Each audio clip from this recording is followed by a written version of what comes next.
Mr. Secretary, it has been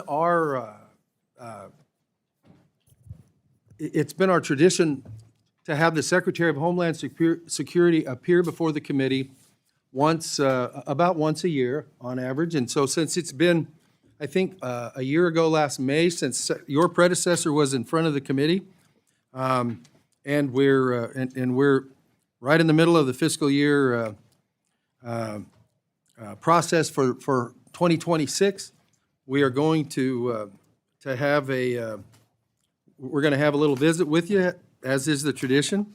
And so I would like to start out by recognizing members for opening statements. I'm going to waive my opening statement. I reserve the right to do a closing statement if I see fit. But with that, and moving right along, to the gentleman from Laredo, the floor is yours for your opening statement. Mr. Chairman, thank you so much. And again, we want to thank you for your leadership. As you know, you'll be leaving Congress at the end of the year, and I just have to say it's been a pleasure working with you and your staff, along with our staff. So thank you again for the many years of experience.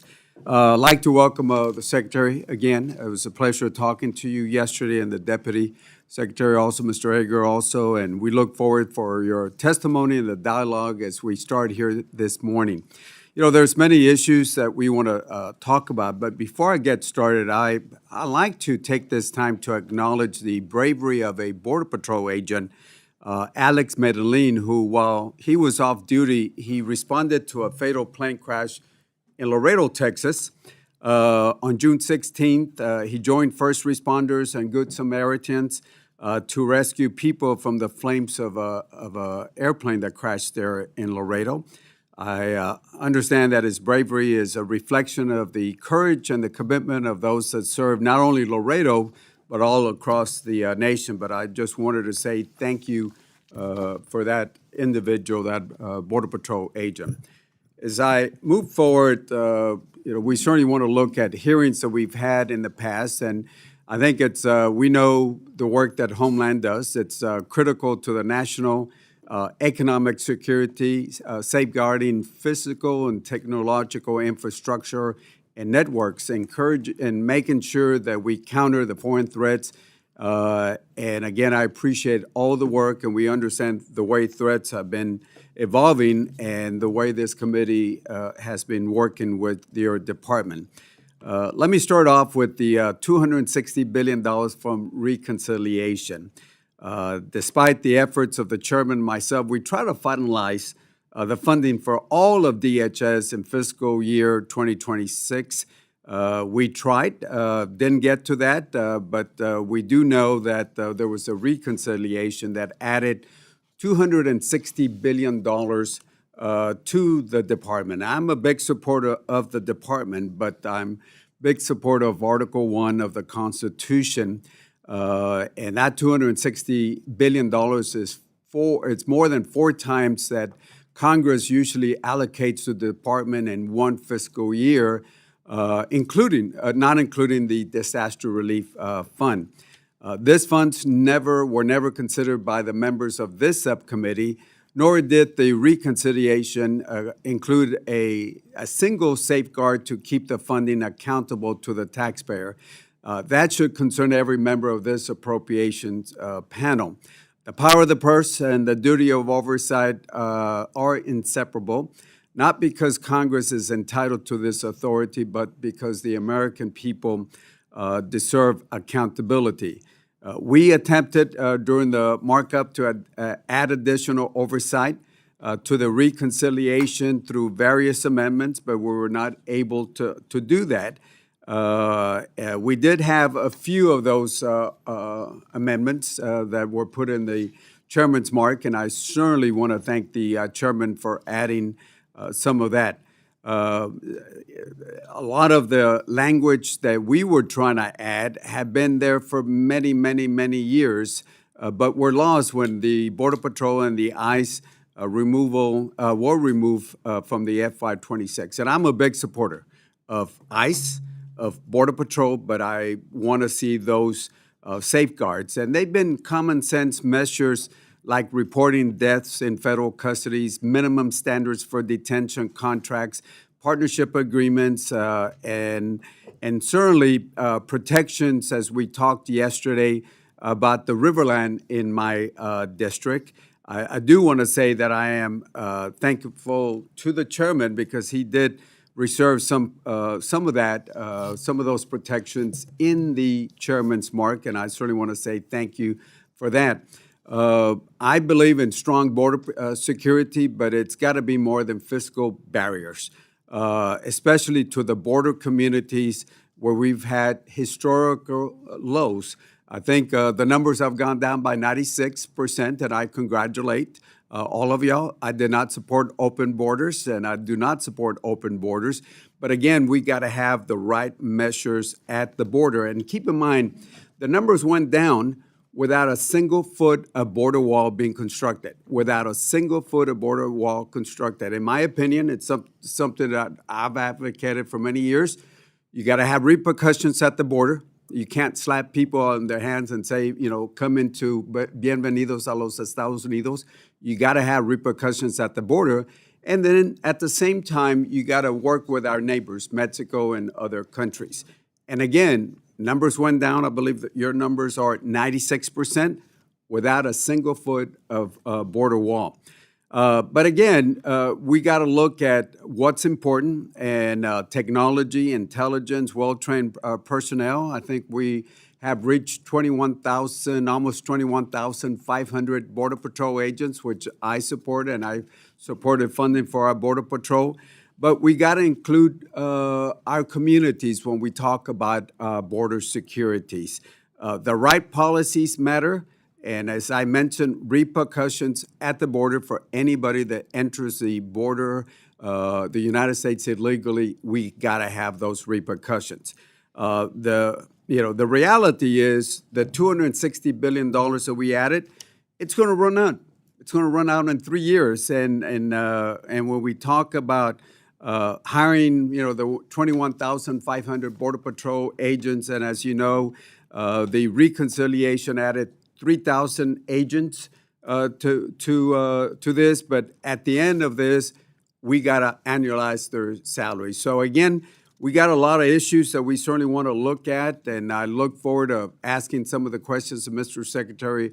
It's always a pleasure seeing you again, and the Assistant Secretary. Look forward to working with both of y'all. With that, I yield back the balance of my time. Thank you, Mr. Cuellar.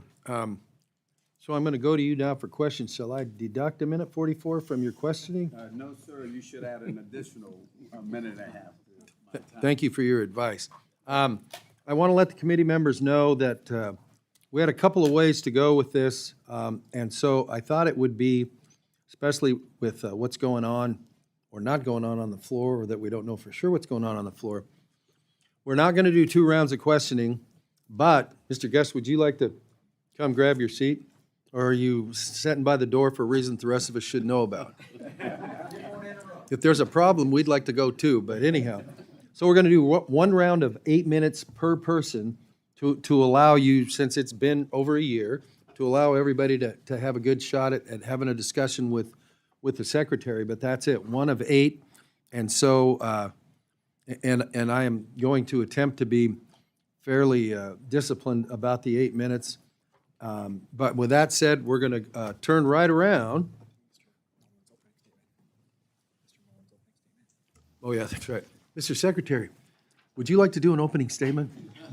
Well, for the sake of time, and I think you're pushing pretty quick to get in and out, I will do what you did and waive opening statement. I think the ranking member is going to ask me the questions that he talked about, so I'd be happy to address all those. I wrote them down here and discuss them, and I can discuss them to the open market or opening, or if it's part of your questions, I'll just defer to you when you ask the questions, because there's several of them here I want to address. As you can see, the Secretary's training as a member of the House of Representatives is still strong in his ethos. Well, I think it's part of the Senate that taught me best, but I'm kidding. Well, okay, those 8-minute questions. I was member at first, 20. that's right. So with that, we're going to start with questions. I don't see Ms. DeLauro here yet for her opening statement. So, Mr. Cuellar, the floor is yours for 8 minutes for questions of the Secretary. Thank you, sir. Again, on the oversight provisions that we've had, detention, all that we had. Look, right now, we know, look, next year, there might be a different chairman here, and we are certainly going to put it in the chairman's mark on this, but you voted on this, I assume, when you were in the House and the Senate, because we've had a lot of those provisions, standards in detentions, the protections that we talked about yesterday. We added under what I call the Trump 1 administration, 6 protections, SpaceX, the chapel, and all of those protections that we have down there in the Valley. They've been there since Trump 1. We negotiated with, under the Trump 1, the secretary that was there in your place, and we added those protections. But then when the reconciliation came in, some folks were saying, well, those dollars are outside Congress, so we're going to go ahead and do that. In the chairman's mark, the way I understand it, we did put language there in the chairman's mark saying that those areas will be protected. Texas has 1,200 miles of border, and we just want those 1 mile here, 1 mile here, 1 mile here be protected. And I'm hoping you can work with us dealing with those reconciliation dollars. Thank you, Ranking Member. The reconciliation dollars and appropriation dollars are by statute 2 separate funding and has 2 separate regulations. Same thing with detention centers and reporting language. We know the difference, and honestly, it's kind of a quagmire because we have to deal with so many different statutories. It would be easy if we just had one. Yeah. And just move forward. I would prefer that because it'd be an easier way for us to report, but bureaucracy gets in its way. We understand that. The wall, my number 1 job is to protect the homeland. And I'm telling you, Ranking Member, I love my job. I love that President Trump gave me this opportunity. I wake up every single day and I get to protect my yard just like I protect your backyard, people in California, people in New York, people in Oklahoma. I look at it all the same. It's part of Homeland. And we strive every single day. My deputy, Troy Edgar, who is truly invaluable to me, we talk on a daily basis on the best way to deliver this. Rodney Scott, the head of CBP, we're meeting almost daily on the wall. Our thing that we're seeing with the wall is the cartels are always changing, and they're a threat. There's not 1 inch of Mexico's northern border that isn't covered by a plaza. Plaza is cartels, 9 cartels that control it. And they have plaza centers, they call it plazas, that they have plaza bosses, and they're always looking for vulnerabilities to push human trafficking and drug trafficking across our border. And they're getting very good at it. They're even using UAS now. We just discovered our first tunnel in years because our wall is being effective. We are pushing them into what we consider choke points. So the more walls we put, the more we can focus on trafficked areas. And we take a hard look at this. And there's members on this committee that has called me about it, and there's committee and other people throughout the House and the Senate that when you call, I answer the phone. If we got to go out there and take a look at specific areas, we will do that. I've been on helos, traveling those borders. We've been in vehicles traveling those borders to see where are the most sensitive areas because we want to be cognitive of the surrounding areas, but we also got to take in first and foremost the safety of the homeland. And those are always something that we take in consideration when we're looking for any type of corridor. Yes, sir. And I'm with you. I live there. I don't just go visit the border. Yes, sir. And I would love to have you go down to Laredo. And if you would allow me, we'll find a time to go visit. Do it. And Mexican food is pretty good down there. I agree, but I just found out that queso is maybe like an Oklahoma thing, white queso. Hey, we'll take any import from that. But I love to have you down there if you make the time, and we'll invite the chairman down there. Sir, I'll do it. We can do it as a committee with the chair, however we want to do it. I'll absolutely do that. Yeah, and look, and let me just talk about a couple things on the border. And again, I'm with you on security on the border. Problem is the river goes this way. This is a border wall. What happens is, imagine if you were in Oklahoma, had property here, and they would take all this away. The middle of the river is actually the boundary. We're not going to put a fence in the middle of the river. We're not going to put it at the riverbanks because they will get washed off.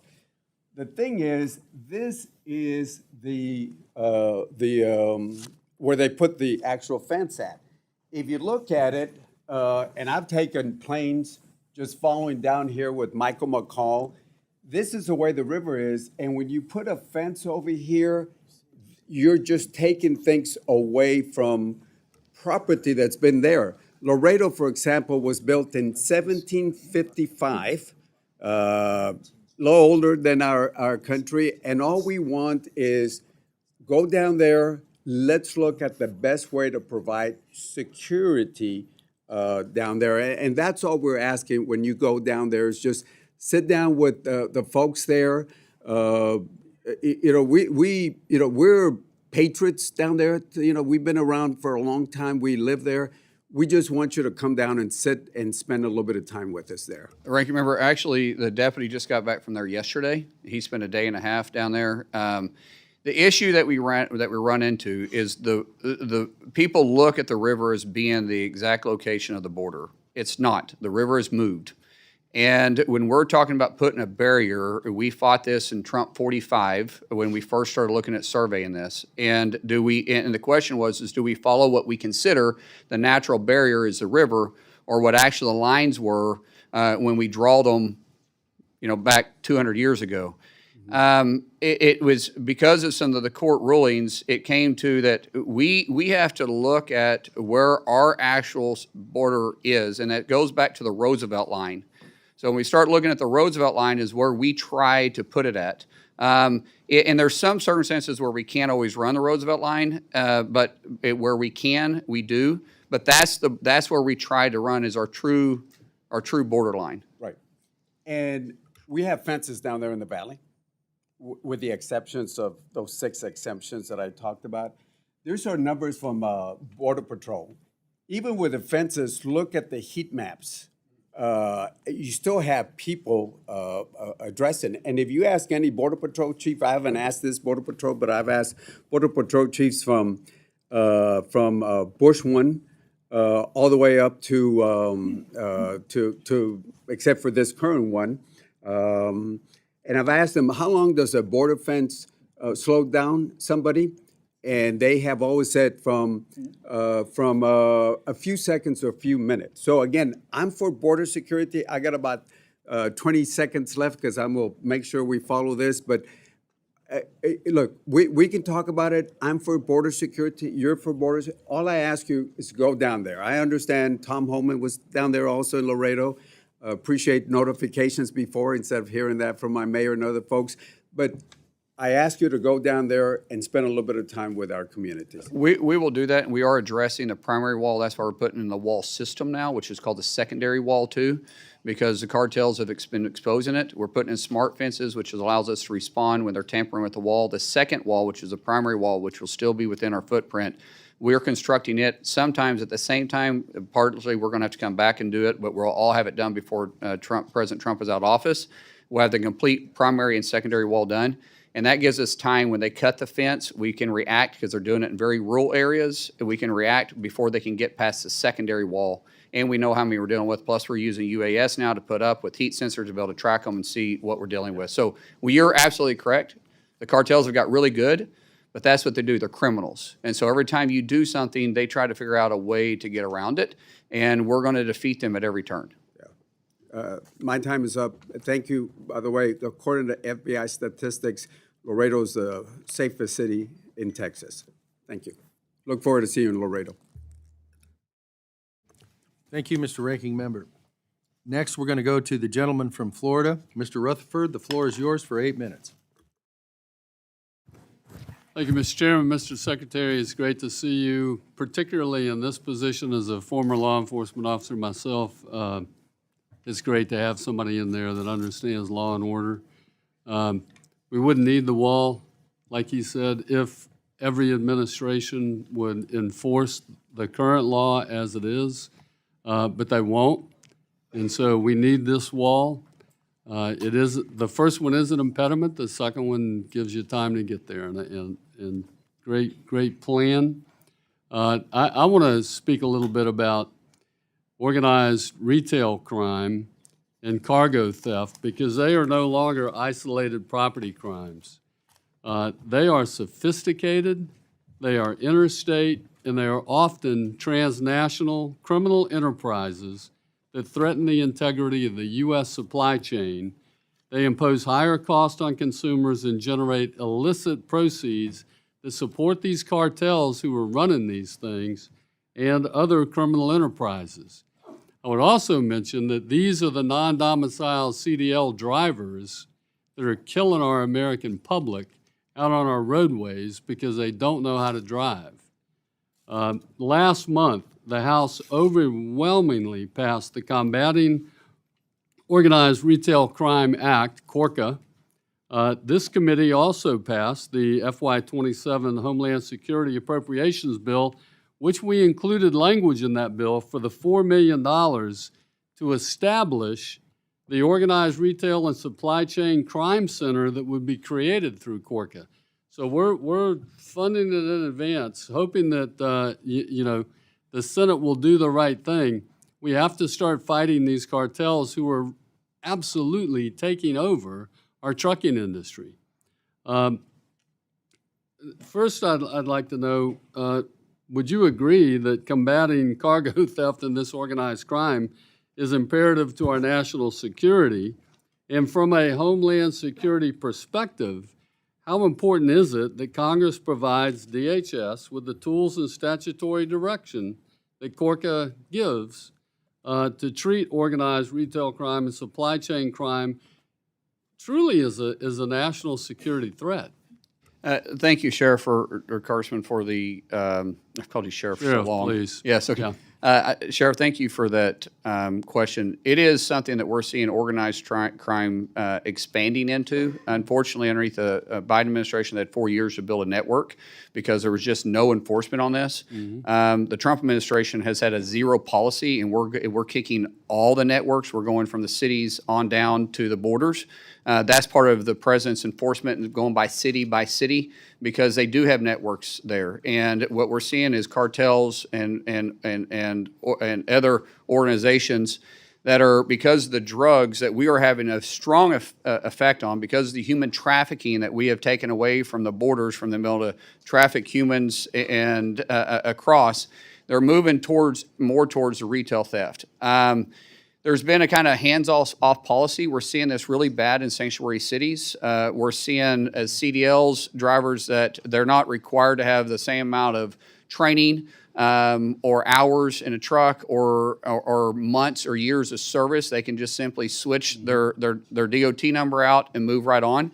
And we're seeing that they're directly tied to it. And we're seeing CDLs come out where it just simply says no name. Oklahoma, I would say we're one of the strongest to enforce this, but the more cooperation we have with the 287G program, we can combat this. Because ICE, even though people consider them just rounding up illegals, ICE is Immigration Custom Enforcement. HSI, who falls underneath ICE, is also part of that. They combat human trafficking, retail theft all the time.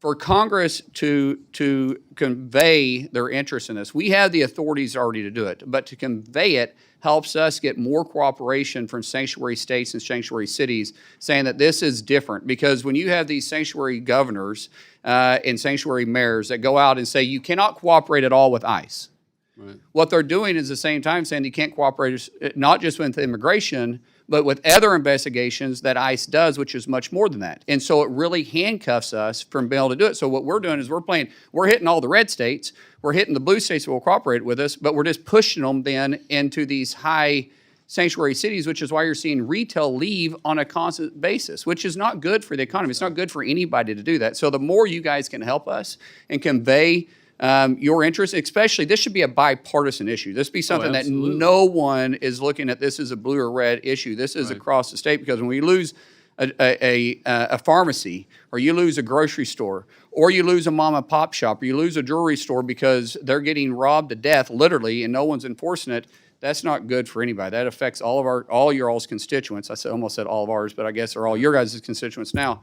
And we just simply want to enforce laws. What we don't do at DHS is pick and choose which law to enforce. We enforce the laws that Congress passed. Right, and I think it's important that DHS and DOT, that we come together on this, because part of the enforcement, I can tell you, if you want to end this, let's start seizing some of those trucks instead of giving passing the cargo on, and when we stop these Right. We have the authority. drivers who are violating cabotage, let's start some seizures and forfeitures on these vehicles, and that'll stop. We actually have that authority through the 287G program, and when I go back to Oklahoma, even though we have 4.3 million people in the state, we have more arrests under the 287G program, and we've revoked and confiscated more illegal CDL drivers than any other state. The only one that has more arrests is Florida. Their population is quite different. Right. Oklahoma has stopped, revoked license, and arrested and confiscated vehicles more than any other state because we have complete cooperation with the 287G program. You know, I'm glad you brought up 287G because that leads right into my next issue. Because when I was sheriff, I started a 287G program within my jail. I didn't know it was that old. Oh yeah. I'm kidding, sir. Thank you. But here's the thing. We've made significant investments in the program, and I want to say thank you. You all have done so much in expanding the 287G program across the country. I think there's now over 2,000 state and local agencies involved in the program. That's phenomenal. So can you talk a little bit about that and how important that is? I can tell you the former ICE chief who retired told me in the hearing, it's the best thing since sliced bread. And we can't get these darn sanctuary cities and states to participate in this program. And I like your idea, Mr. Secretary. We need to find a way to hold them accountable. Yeah, so the 287G has been super successful for us. One of the things that I want to kind of tie back to, because again, that's allowing us to have the partnerships with all the sheriff organizations. The Secretary has been very focused on recovering UACs. Children that made it across the border, 450,000. Through the Secretary's leadership and working with the White House, we've been able to use the 287G program. We've been using Big Beautiful Bill money to actually work and fund that, basically helping the Sheriff's Department and going out and working with us to help us locate these kids. We've located over about, 108? Yeah. 147,000. 147,000. And again, it really thanks to you guys funding the Big Beautiful Bill, being able to give us the money. And really with the partnerships with the sheriffs, this also helps build your local communities. This money goes directly to them. That helps them build up their facilities, their capital, their cars, all of that stuff. So thank you. Thank you very much. And Mr. Chairman, I see my time is up and I yield back. Thank you to the gentleman from Florida. You are now tied with the gentleman from Laredo for best timekeeping skills. It is my understanding that the distinguished ranking member of the full committee wants unanimous consent to enter her opening statement in the record. So if that's true, without objection, so ordered, and the floor is yours for 8 minutes for questioning. Okay. Well, I was just going to say, because I was late and my colleagues have been sitting here as I do want to put my statement into the record, but let me just have my colleagues go first and then I'll come back, okay? Thank you. Thanks, Mr. Chairman. Yes, ma'am. Your statement will be entered in the record, and you we very now much. recognize the gentlelady from Illinois for 8 minutes for her questions.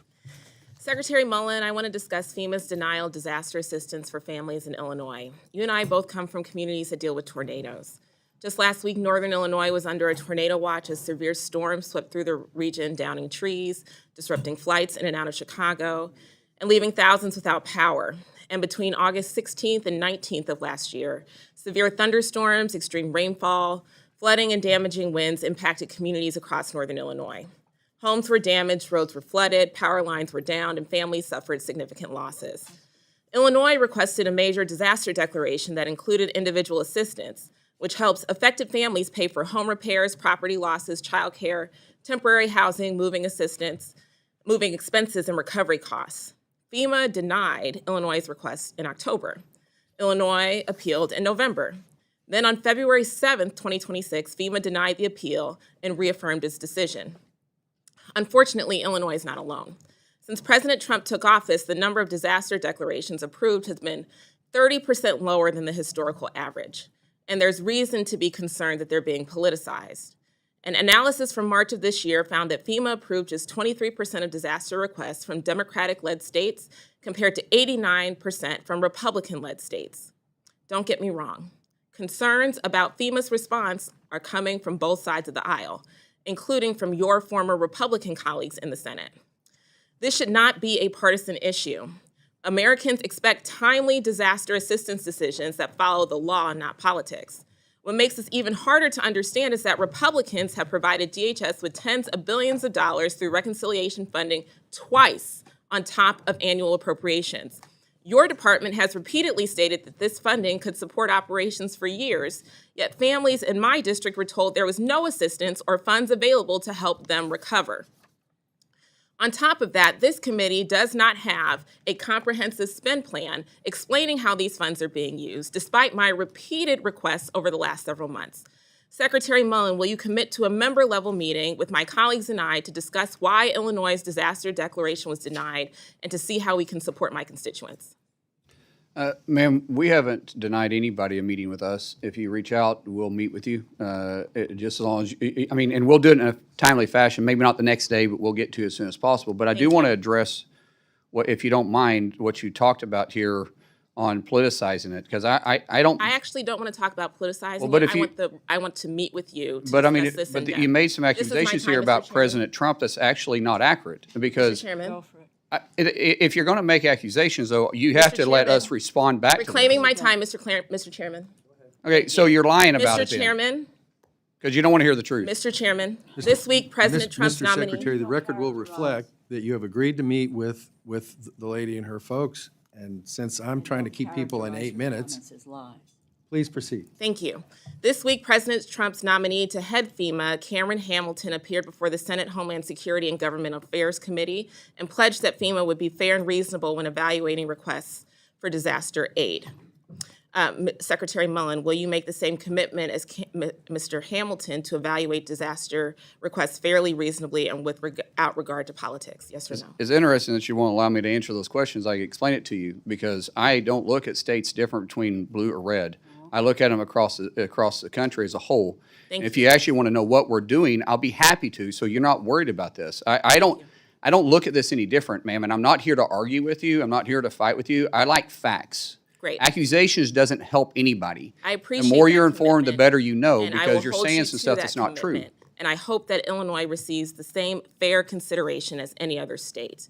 Now, I'd also like to address another deeply concerning matter, detainees who died while in your custody. Secretary Mullin, since Donald Trump took office, DHS's immigration detention system has been plagued by medical neglect, abuse, overcrowding, and a historically high death rate. I saw these dangerous conditions with my own eyes when I visited the Miami Correctional Facility in Bunker Hill, Indiana, where I met with individuals who told me that it takes months to receive medication refills, including for life-threatening illnesses like diabetes. Others reported being left unattended with infected boils and other serious conditions. So it's no surprise that a detainee at that facility died shortly after my visit, or that more detainees died in ICE custody in 2025 than ever before. Secretary Mullin, does DHS have any official, specific internal goals or policies to reduce deaths in custody? Ma'am, your numbers just aren't accurate. We've had 0.009%. I didn't, Mr. Secretary, I You're didn't asking ask. about I this. asked a It's specific 0.009% question. of deaths. Mr. And Chairman, we've had 54 total reclaiming in the my president's time, Mr. president's time. Chairman. Those If are I- dangerous if I- accusations Mr. you're making. Secretary, Mr. which- Secretary. Those are dangerous get accusations that. that she's making, because we in the are state not- of Illinois, This they're is my twice We as are high. not doing They're a twice as taco high to time. die in the state penitentiary of Illinois than they are in You detention are invited to centers. this committee. This is my time. And you need to are be a informed guest. by what you're saying. I am informed. No, you're not, ma'am. Mr. Secretary, does DHS have any Do you realize that? official, Do you specific realize that internal we goals have or one policies? doctor Mr. per Chairman? 1,000 for detention centers for our federal detention centers in the state of Illinois? They have one per 1,800. Chairman, But this yet is she my wants to time. focus on our I detention understand centers. that. You'll get your time. Thank you. You're welcome. So I guess this is a good place to stop. We are trying to keep members to 8 minutes. Mr. Secretary, you know that too. That's fine. So we all know how the clock runs here. The idea is to get together to forward questions. And I'm going to have you repeat your question Thank when you. we start up again. Thank you. But I can tell you this, if this format won't work, then we'll reschedule the meeting for later when we can keep it to all the issues accordingly. So this is the efficient way to do it, but if we can't do it the efficient way, then we'll go to Plan B, which will not be today. And I don't mean that as a threat to anybody. I'm just saying this is not Meet the Press or Fox News or whatever, for anybody involved, it's what's the question, what's the answer? Mr. Secretary, if you need more time to respond to that, the committee will make any of your comments part of the record, and we will endeavor to make sure that you get to meet with whoever wants more time. But while we've got the whole committee sitting here, we're not going to do the XYZ debate, whatever the heck. So, ma'am, please repeat your question, and as near as I can figure, you got about 4 minutes left. Thank you, Mr. Chairman. You're welcome. Secretary Mullin, does DHS have any specific internal document, policies, or goals to reduce deaths in custody? And we do a wonderful job on That's a providing yes or no medical question, to. sir. We're doing a wonderful job Okay. at it. We have Is it your 0.009% of deaths in our whether the prison, department that you lead which is a has lot better than the state of policy? Illinois. Is it your testimony that you do not know whether or not the department that you lead has a policy to reduce deaths in custody? No, I did not say that, ma'am. You didn't answer my question. Yes, I did. You're making accusations and you're not even looking at your own state. No. You have no policy or plan to reduce deaths in custody. That's not now, true. 2 months ago, I asked ICE. Our medical staff acting does a director phenomenal Todd job. Lyons In the fact, same every question. detainee sees a doctor said or that- a Mr. nurse with every 2 weeks. I reclaim my time. Okay, ask your next question. Okay. 2 months ago, I asked ICE Director Todd Lyons the same question. He said that ICE, quote, hopes that there will be no deaths in custody, but admitted that the agency had no actual policy in place to prevent them. Rather than implement one, he resigned just a few hours later. Secretary, since that hearing, 3 more people have died in ICE's custody, and those are the only deaths that we know about based on your agency's public reporting. So, Mr. Chairman, I would like to request unanimous consent to enter into the record a report that came out today from Human Rights Watch and Physicians for Human Rights titled Dying in Detention, Rising Deaths in an Expanding U.S. Immigration Detention System. Without objection, so ordered. Thank you so much, Mr. Chairman. Drawing on government records, detention data, and expert medical reviews, this report outlines 52 deaths in ICE custody during President Trump's second term and highlights the concerns we've been raising to your department regarding the lack of access to medical care, suicide prevention, transparency, and accountability in detention facilities. Secretary Mullin, ICE's detainee death reporting has not been updated since April 28th of 2026. The death rate in ICE custody has doubled during President Trump's second term. Will you commit to reporting detainee deaths as required by law? We do report them, ma'am. No one, So is it your I don't know. testimony then We that there is report these. no- What you're talking about is what Congress has asked us to do, which we're not required to do, is report the deaths after they're released. That no. doesn't make any sense. They're not Okay, under our Mr. watch at that Secretary, point. If is they it your die in testimony our that release, you are we is it your report them. testimony that there have been no deaths since April 28th? I didn't say that. Okay, so are you going to commit to complying with the required reporting requirement? And we were shut down for Okay, 115 days under this reclaiming my department. time. So I don't know Mr. what Secretary. we just now reopened. So I don't know what reports Mr. you're wanting us to Chairman, do I when don't you know weren't what to willing tell to you, Mr. fund us. Chairman. You want the reports, but you don't want to The fund us? That makes no Secretary's belligerent sense. here and has been taking up my time. What's your next question? My next comment is that the ICE No, there's no director- questions. It's just comments. No, I had a question. He didn't answer my question. And so So the record will reflect that. What's your next question? yes, sir. There is a policy of reviewing and publicly reporting deaths that occur within 30 days of a detainee's release from custody.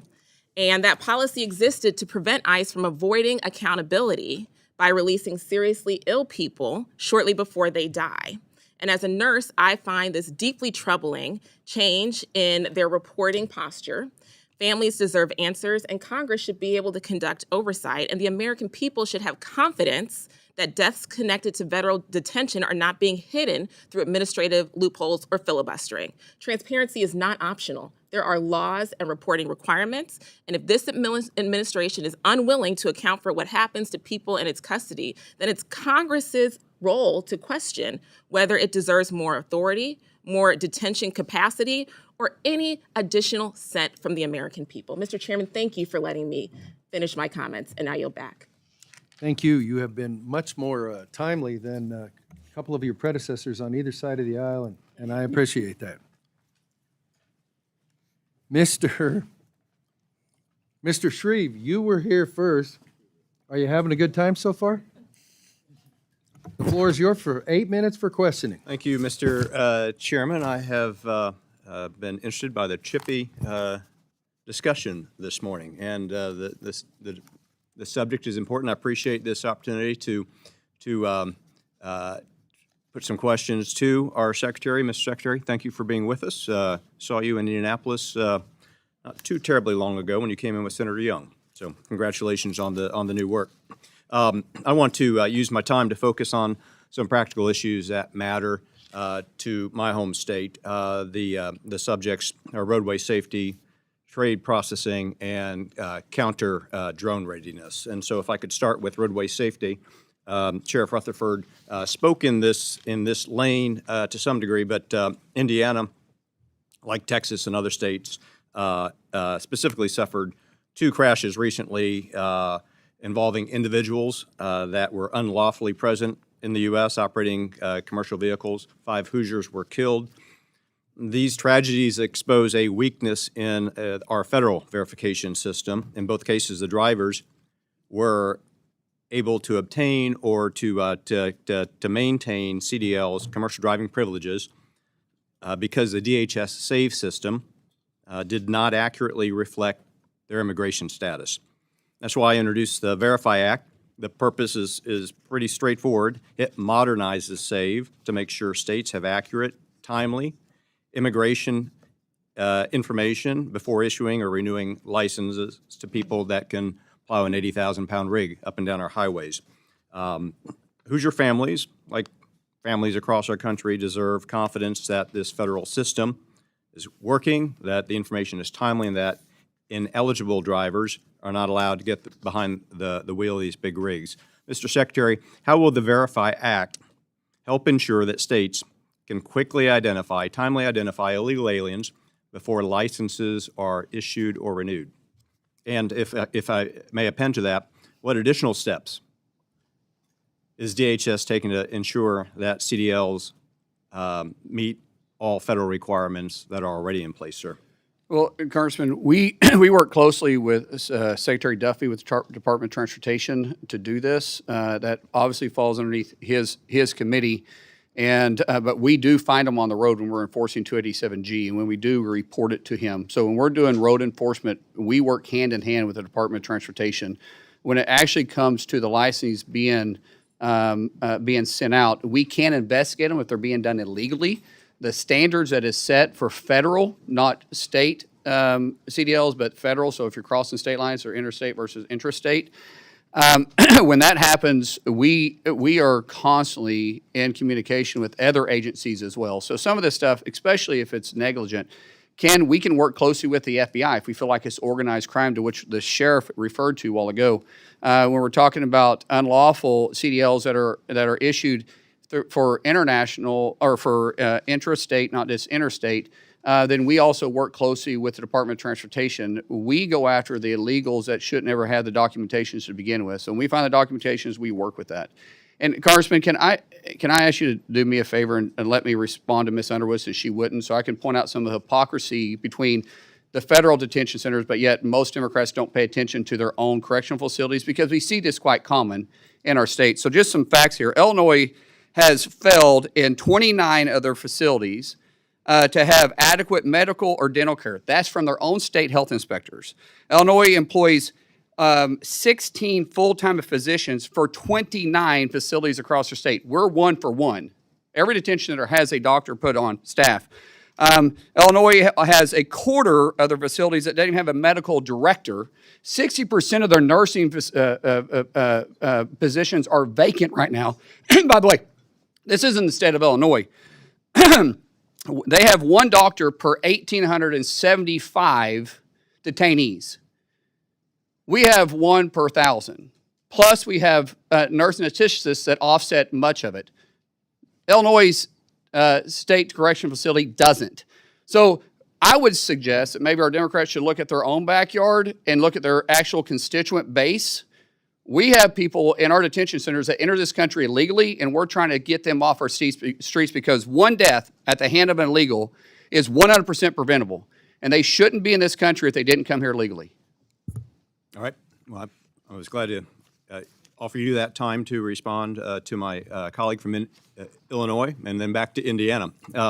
We have Very good. You have 3 minutes on the Indiana project. Thank you, sir.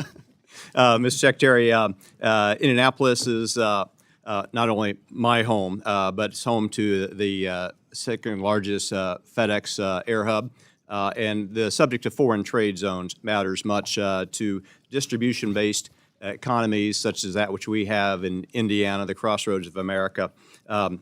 Businesses in and around my district depend on the functioning of these foreign trade zones. They offer not just logistical convenience for Hoosier manufacturers and employers. They mean savings through duty restrictions, lower processing fees, reduced costs, helping companies compete. And we compete globally, doing value-added work here in the U.S. The foreign trade zone application process is handled by CBP, and there have been significant delays, in some cases 6 months to 12 months in those applications. I know CBP is operating under resource constraints, and I appreciate the work our officers are doing under difficult circumstances. The fiscal year 27 House mark includes important investments in CBP that may enable, modernization in the automated commercial environment improvements. What resources could CBP benefit from to ensure that companies in Indiana and beyond can take full advantage of these foreign trade zone programs quickly and efficiently? Consistent funding is the most important thing we can have, which is what Reconciliation 2.0 does. It gives us 3 years of full funding, so we can't allow some of the radical that serves in our chambers to play games with our custom border protection. When we talk about having funding that's been shut down 4 times over the last fiscal year, the last time was 115 days, it makes it very difficult for us to deploy new technology, more techniques, and it's very hard to hire when you're shut down and no one's getting paid. It's very, very difficult. Having consistent funding, we have the men and women inside all DHS, but especially through CBP, that can do their job, and they're experts at it. We have new technology that we're constantly wanting to deploy. I will say, because of the Republicans in both chambers passing Reconciliation 2.0, which President Trump's initiative, we're going to be able to have new technology to keep these trade zones operate and keep our economy moving forward, which right now, because of President Trump, he constantly says it. We were a dead country. Now we're a thriving country. We're the hottest country in the world because people want to do business inside the United States, and we need to be effective and efficient on bringing products in and out of this country. I appreciate the Secretary's commitment. Much of this shouldn't be ideological. We just got to take care of the It creates customers. jobs. That's right. Mr. Secretary, I appreciate your testimony and the time today. Mr. Chairman, I yield back. To my colleague from the Hoosier State, thank you for winning the Timekeeper Award for today, and your first place position is probably pretty strong. I'm just guessing. To the gentleman from Hawaii whose name is not King but Case, Mr. Case, the floor is yours. Thank you so much, Mr. Cuellar. I appreciate that. I see that your time has expired. You get an extra 8 minutes on Mr. Secretary, I want to return to a point that Mr. Cuellar for real made in his opening statement, which comes down to this basic point. We've thrown a heck of a lot of money at Homeland Security in the last few years. We started with a base budget for Homeland Security of $62 billion in FY 2025. Of course, for FY 2026, we had the exclusion of ICE and CBP at $48 billion, back to $65 billion in FY 27 as passed out by this committee over the objections of all Democrats. But most directly, $191 billion in reconciliation in 25 and another 70 in 26. For a total of $261 billion. Now, granted, that's spread out over a number of years. But the committee's concern, and I think this goes to all members of the committee, is really a failure to itemize where that reconciliation money is actually going. It's been very, very slow in all departments for us to get information on the reconciliation money. And so I'm just wanting to understand what information the department has provided to the committees of jurisdiction, both funding and authorization, on your actual utilization of the reconciliation monies. And, I asked that in the two tranches. First of all, the 191 billion. Do we have the information from you we need now to know where you're spending that money? And then the 70 billion as well, which is more recent, granted, but we still need that information to make budget decisions. Congressman, thank you for the question, and I just got to say, honestly, you guys have a beautiful state. I hate what you guys have been through since I've been in office. You guys have had 2 trillion gallons of water dumped on your beautiful state, earthquakes and volcanoes, and Governor Green and I have worked very closely together. I seriously think I talk to him more than I do my own governor of the state of Oklahoma. There's not a week that goes by we're not visiting. We've done pretty good about getting you funding there. It's interesting because through reconciliation, we're required by statute on what we report and what we don't report. Because we had to go through reconciliation to get funded, and it shouldn't have been that way. I would have loved to have done it through regular order because we had some substantive changes that was in the first bill that we brought up, but because we started playing politics with it, and I'm sure that wasn't you, but there was politics that's played with it because there's no excuse for not funding ICE and CBP. There's reconciliation issues that on the statute side of it, but we are trying to be as transparent with all the dollars that we spend. There's nothing that we don't want to share. We have nothing to hide. I tell all of our employees, we do stuff here. I don't do anything under the table. I understand that we were way behind on reporting from the previous secretary. We're trying to catch up on all the letters that was sent. We're trying to catch up on all the requests that was sent and some of the stuff that we're behind. We're not there yet, but I can tell you, I'll let the deputy talk about this. His office and the undersecretary's office, once it gets filled, works on this nonstop. So the short answer is we, especially for the 191 billion, we have all the detail that's required. I did see letters coming through from this committee asking for this information. Of the 191, there's approximately 124 billion that we've actually apportioned, worked with OMB going through, and we've committed or obligated about 66 billion at this point. And has that information been made available to us? It will be made available. There's the reporting process that and like the secretary said, with the delay, we've had a lot of challenges with the back office with all the delays with the shutdowns, but we'll be getting everything updated. And then within the department, we absolutely track this very carefully. Okay, and what about the 70 billion? Is that not due to us yet? The 70 billion obviously passed fairly recently. All the department or the two areas, ICE and CBP, are putting together their spend plans, working with OMB to get the apportionments. And once the apportionments are in place, we'll start working through the obligations that'll follow the same path that we're going through right now with the 190 billion. Okay. One of the concerns with the 70 billion as we went through that debate was that 5 billion of that 70 billion was allocated to the Secretary's office unspecified. First of all, do you agree with that? I just want to make sure we're on the same page. And second, what exactly are the plans for the Secretary to have 5 billion to spend at his discretion? Yeah, the 5 billion is very similar to what you saw in the 190 billion OSUM fund that we had out there for the Secretary. And it's really kind of broken up into kind of 2 categories between the judicial or stuff that's done non-immigration and the 2.5 that would be potentially stuff that we could do to augment stuff. And the example that I would say the Secretary's been very focused on is counter UAS.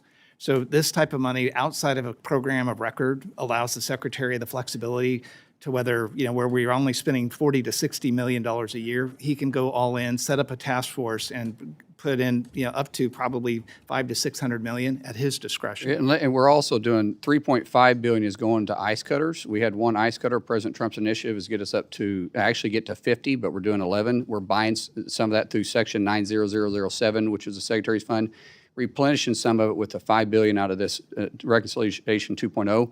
This is also the way we're able to keep CBP and ICE operating during the 115-day shutdown.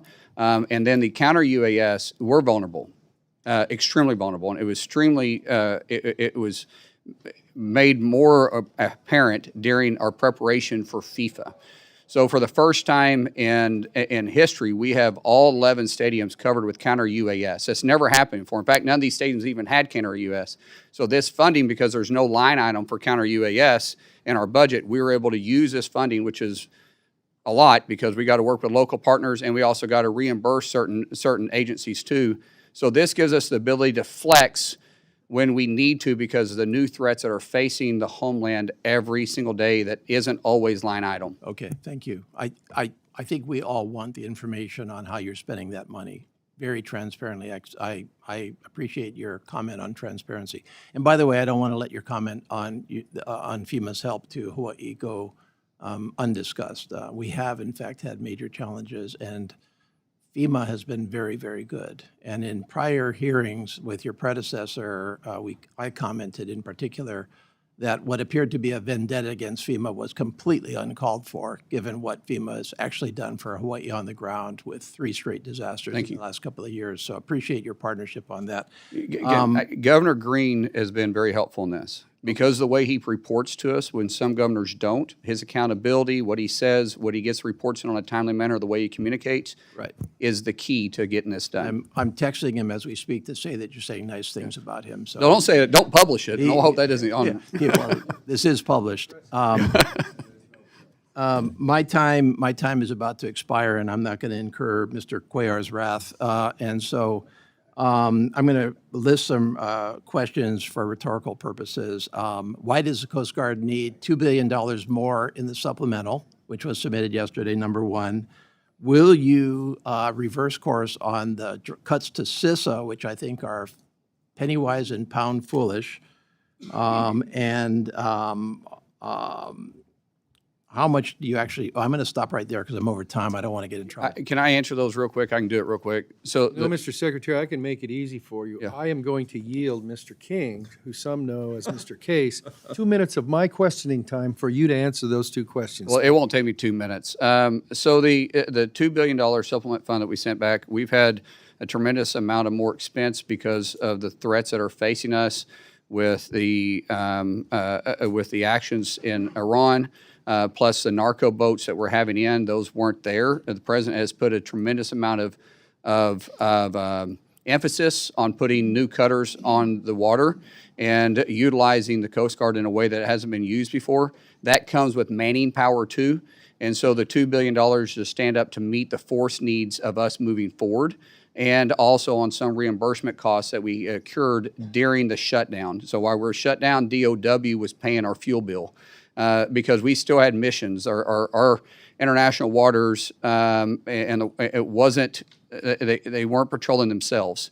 And since we didn't have the funding, we had to do it. And so that's reimbursing also to the DOW and for our mission sets. And you have Oh, about, and counter-UAS, sorry. Counter-UAS, yes, or CISA, I mean. CISA, absolutely. Listen, CISA has very unique authorities, and we have adversaries that are attacking not just our government, but attacking our businesses every single day. And the one that has that authority to do it is CISA.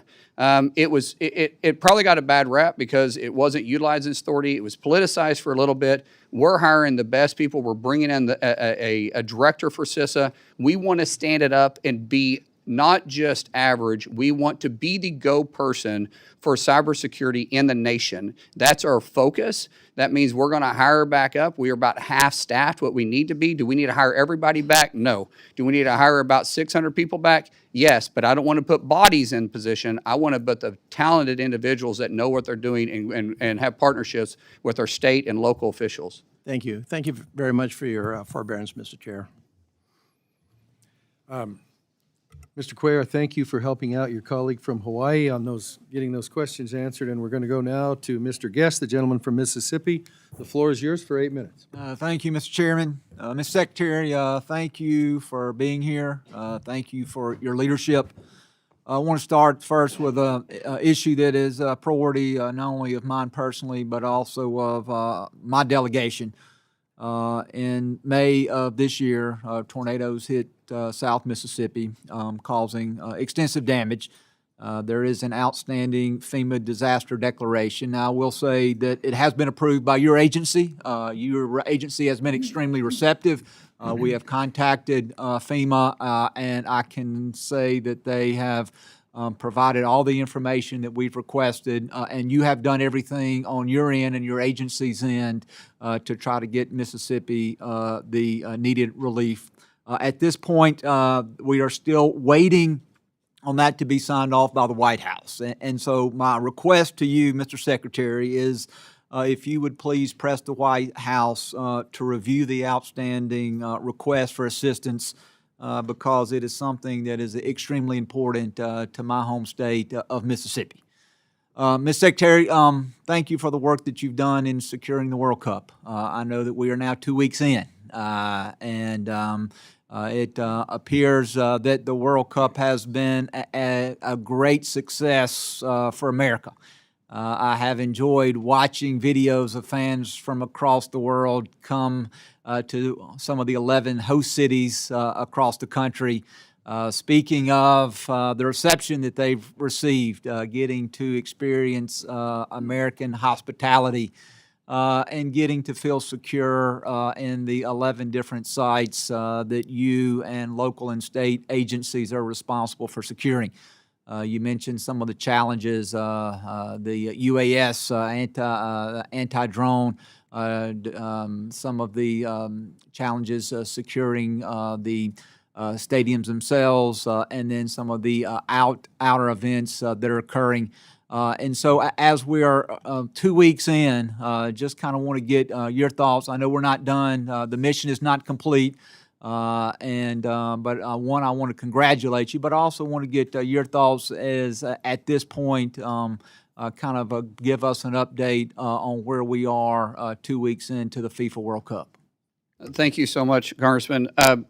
First, real quick on the disaster, the president's well aware of Mississippi. Him and I, actually, he was texting me while the governor was texting me. Cindy Hyde-Smith was in the vehicle with him, and we were working together. I turned around and called the president. The president said, make sure they get the disaster relief or the disaster declaration over to me. We'll start working on it. We're waiting on preliminary numbers to come in that the governor knows about. When he sends us to us, he'll go straight to the president, get to the president's desk, and we'll put in. But they're still assessing the damage there, which was horrific. The discussing FIFA, thank you. DHS has done a phenomenal job, and keep in mind, we're shut down through the majority of this, trying to stand this up. We have 78 Super Bowls in 11 cities in 38 days. Plus, we're assisting 13 games in Monterrey, Mexico, and Mexico City. So we've been spread thin. We couldn't do it without our private partnership and public partnership in our state. This hopefully can show that DHS, with CBP, with ICE, with TSA, with the FBI, we can work together and have a good working relationship when we're looking all together for enforcing laws and making sure that we're safe. So when we're working in New Jersey or we're working in New York or we're working in Seattle or we're working in LA, we're working flawlessly together. And hopefully we can do that to enforce other nations' laws too, because we've had no serious major incident. Now, there's a lot of fans that go around. Things happen. But there's been no serious issue. We've had some threats come up. We've been able to knock it down because of our relationship with FBI plus ICE, which has HSI, which can investigate, go make the arrest. So we've had a great fan experience. We've got great rapport back from our fan base.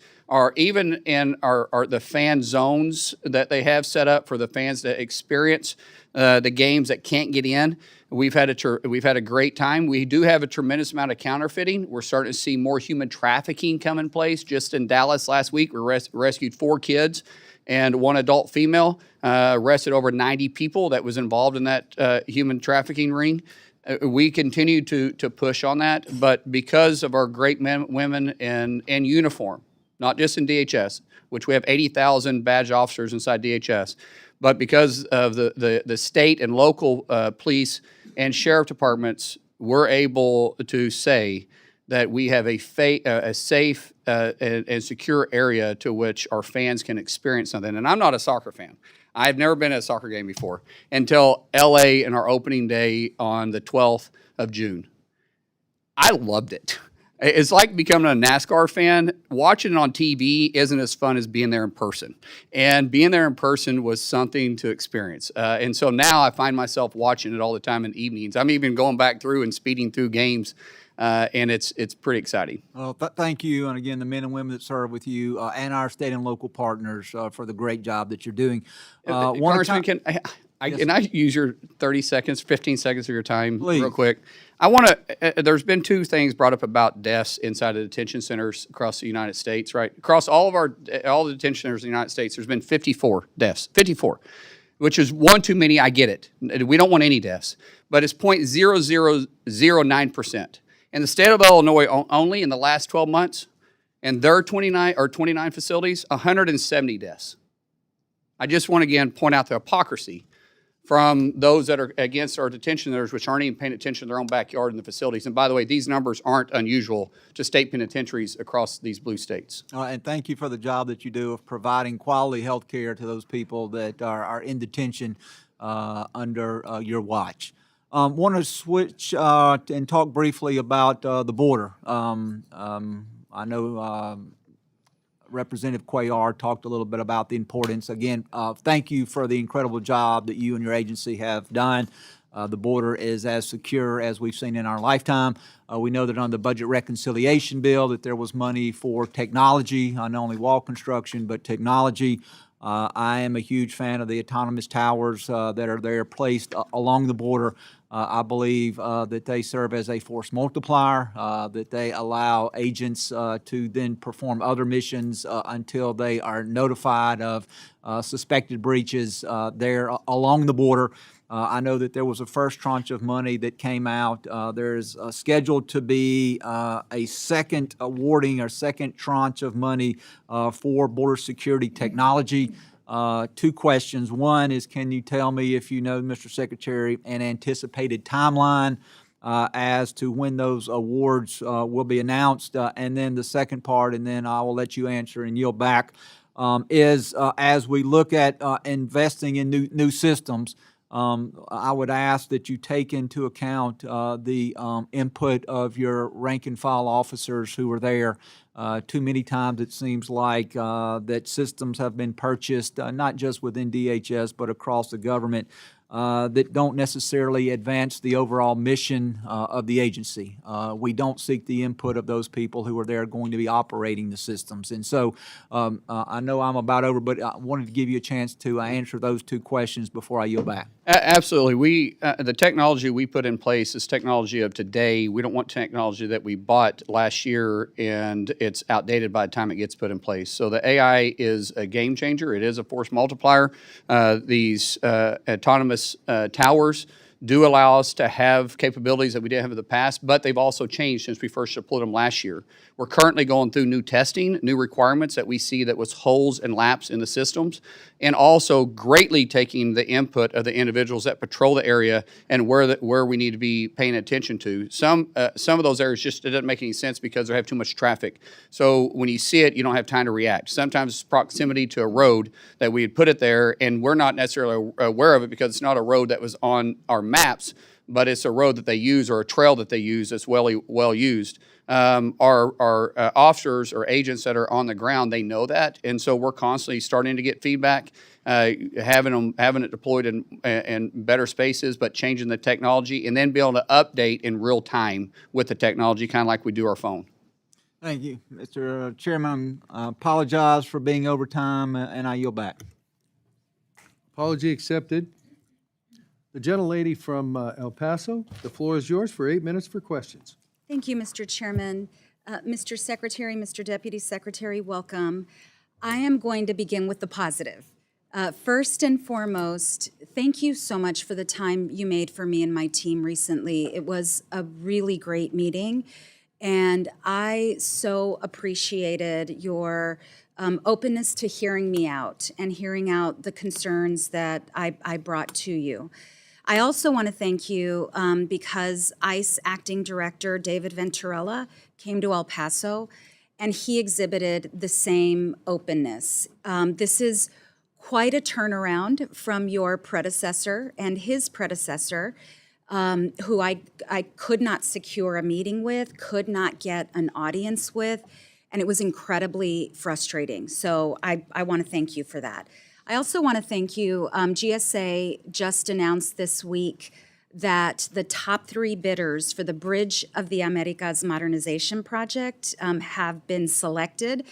And as you know, my community has gone through a multi-year process around the modernization efforts.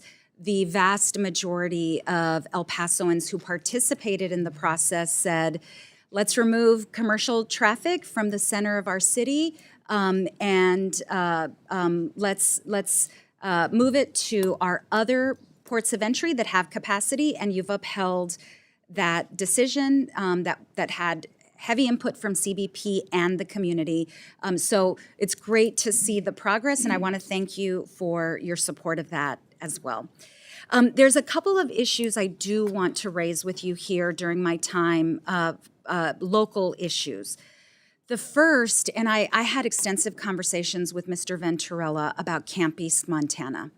And many of the concerns that I had expressed to the private contractor have emerged in a GAO report.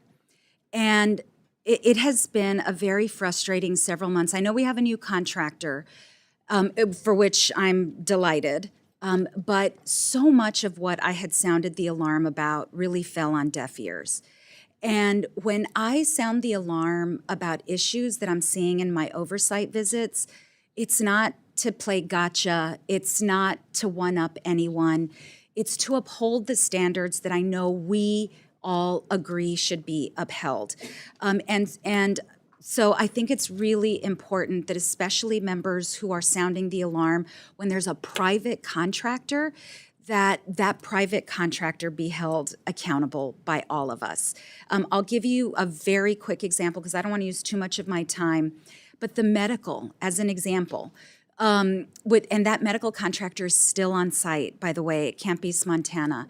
Just one glaring example. I spoke with a detainee, and I've spoken with dozens and dozens of detainees, but he expressed to me, he had been at Camp East, Montana for weeks, and he expressed to me the pain that he had been living with his arm. And I asked him what happened. Well, his arm had been broken during an arrest in Minneapolis, and he had been complaining for weeks to the medical about the arm. He had a brace, he took off the brace. I could see like a letter S, his bone was so broken, and medical had only given him aspirin. And so these are the things that I'm sounding the alarm about that I will continue to share with you because I know we want to hold these contractors to federal standards. So I wanted to share that with you. When Acting ICE Director Venturella was in El Paso, we had a roundtable to talk about the 3 warehouses that were purchased by your predecessor in Socorro, Texas, which is in my district. Whoever preceded you that chose those 3 warehouses chose the worst possible location. Mr. Venturella heard from the mayor and from the water district and from the emergency services district. Socorro is actually a very small municipality, and they struggle with water, wastewater, pump stations. Their emergency services district only budgets for their population. And Mr. Venturella heard from our folks. The emergency services district chief told him, I'm going to have to double my staffing if you all proceed to put human beings instead of pecans, because those warehouses were slated for pecan storage. I'm going to have to double my personnel. I'm going to struggle with that. I'm going to have to buy another fire truck. The water district shared with Mr. Venturella just how challenging it has been to get water and wastewater to existing residents. And I'm not going to go into excruciating detail, but I want to flag for you, whoever made the decision to buy those warehouses, which I know was before your time, picked the worst possible place with the least amount of infrastructure, and it truly is not feasible to convert those warehouses into spaces that will hold human beings, whether for training or staffing or detention. So I feel very obligated to share with you, to sound this alarm, that it would take years to prepare those facilities, but it would also take probably multiple millions of dollars on top of the overpayment to purchase those warehouses. So, I'd ask for you to please take a closer look. Now that Mr. Venturella has been there, hopefully he has a more kind of on-the-ground perspective about that. We are evaluating all 11 that was purchased. There's some that just, quite frankly, probably won't work. I believe there's at least one in that area that probably just won't work. We do have issues with detention centers, just not enough bed space. So there's some that we're trying to make work, but there was some due diligence that maybe wasn't actually checked off. And so, man, what you're saying is not wrong. We're going through and reevaluating every one of them to be the best possible outcome for our mission inside of DHS. Thank you, Mr. Secretary. Something else I wanted to flag for you, and this was in the GAO report about the use of WEXMAC, the procurement tool for DOD that has been used for some of the private companies that have been hired for the private detention. WEXMAC was used. We're not using it anymore, just like. Oh, great. Yes. Okay, that's fantastic. Thank you. That is fantastic news. Okay, let me move on to a couple of other points before I run out of time.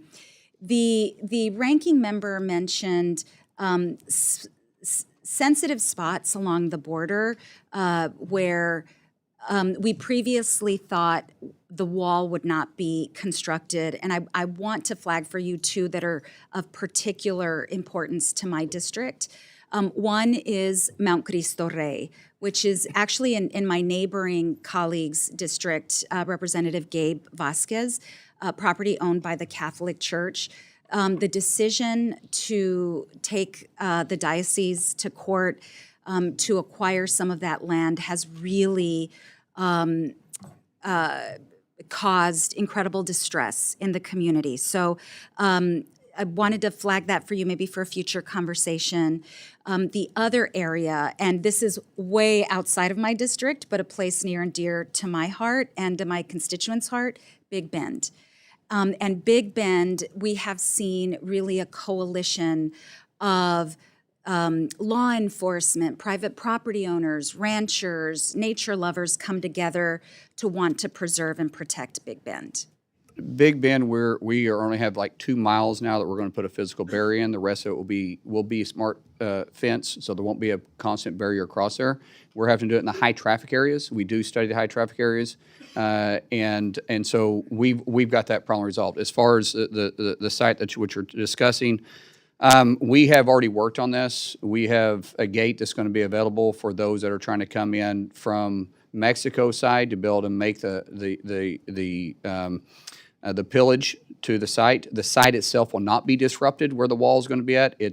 I forget how far off, but it's quite a ways off from where the wall is actually being constructed. I don't have the exact footage, but it's not close. I mean, you're going to be able to see it, but it's not going to be close. But we're working with that sensitive area the best we can.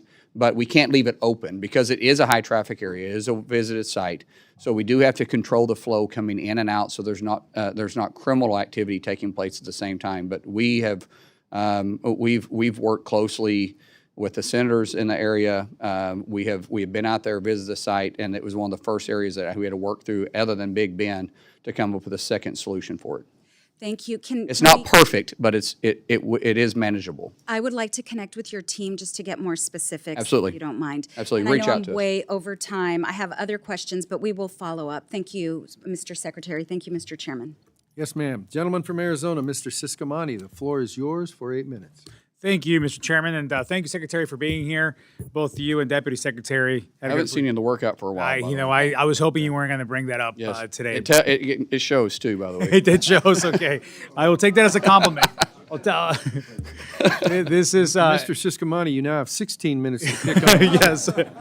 I will happily take those 16 minutes and go home and cry afterwards. But thank you, Mr. Secretary, for being here, and thank you for the workouts that I've apparently been skipping. I'm very proud to support the men and women that serve along with you in this important department and all that you do and to keep our country safe. And especially during such a difficult time that the mess that we inherited, that you inherited, in terms of the open border of the previous administration, only to come in and shortly after that face a shutdown, the longest shutdown in U.S. history, first of the entire government, and then, of course, of just your department alone, and then just specific areas of your department. It seemed like the battle wasn't going to end. So I do want to commend you for that. I want to also the members of this committee and the entire House that kept voting to fund the department as we should have. And unfortunately, not everybody did. But I'm happy that we've gotten through that, and we hope never to have to do that again. You have a very important mission. As a representative of a border district in southern Arizona, the work of your department is deeply personal to me and a priority to my office. We'd love to host you in Arizona sometime soon, and there's some gyms there that I think you may enjoy there as well. But I want to start out with one question. It's going to be more of a broader one, and I want to go then a little more into specifics of Arizona. But the first one that really kept me up at night for 2 years and still does to a great extent is the children that were lost throughout this entire 4-year open border policy of the Biden administration. What can you give me an update on that? Where are we on the numbers? What have we found? Just give me some information on that. This is probably one of the most disgusting and disturbing things that we've dealt with. I dealt with some trafficking, child trafficking when I first got into Congress in 2013. And I actually stepped away from it because at some point it just starts wearing on you, and it's time to just kind of pass the baton because you get really jaded over it. When we stepped in here, we had 450,000 kids missing. 450,000 kids that were given to sponsors that weren't vetted. No home checks. No one was going by to see if they're where they're supposed to be, not even knowing if they're in their same state, not even to see if the sponsor was who they were at all. We've recovered 147,000, and all of them didn't have to be recovered. I'm not saying all of them had to be recovered. Some of them were where they were supposed to be. They were with a family member, and they appeared to be doing okay. But we've had some horrific cases. There's one that's kind of been out in the media a little bit where there was a ring of several adults that were keeping kids in an underground bunker in a dungeon. And the most horrific things that I pray to God that you guys don't have to see because it permanently changes you. The stuff that these adults put kids as young as 2 to as old as 12 through, you can't make a horror story that bad. We've had some young ladies that we have rescued that reports, and these aren't young ladies, these are girls, being raped 600 to 700 times, being locked in a hotel room and having to service 15 to 20 men. These are girls. And I hate to use the word service, but I don't know what other you can use. They were being raped 15 to 20 times a day, day after day after day after day after day. They didn't get holidays off. They didn't get nights off. They didn't work 8 to 5. They didn't work, Monday through Friday. They were locked in the room and highly drugged, and one male at a time, disgusting individuals coming in and raping these individuals. It is our mission. We've stood up and standing up even a bigger task force within DHS to go and find all 450,000 kids. It is my biggest passion that I have. And it should have, let me explain this too. Almost used a bad word there. What frustrates me the most is that this was preventable. And no one can argue that. This was 100% preventable. And we have perpetrators that are doing the most horrific things to kids. And as a father to 6,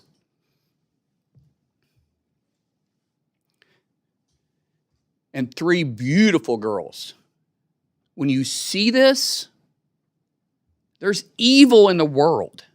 There's evil in the world. And we fed it.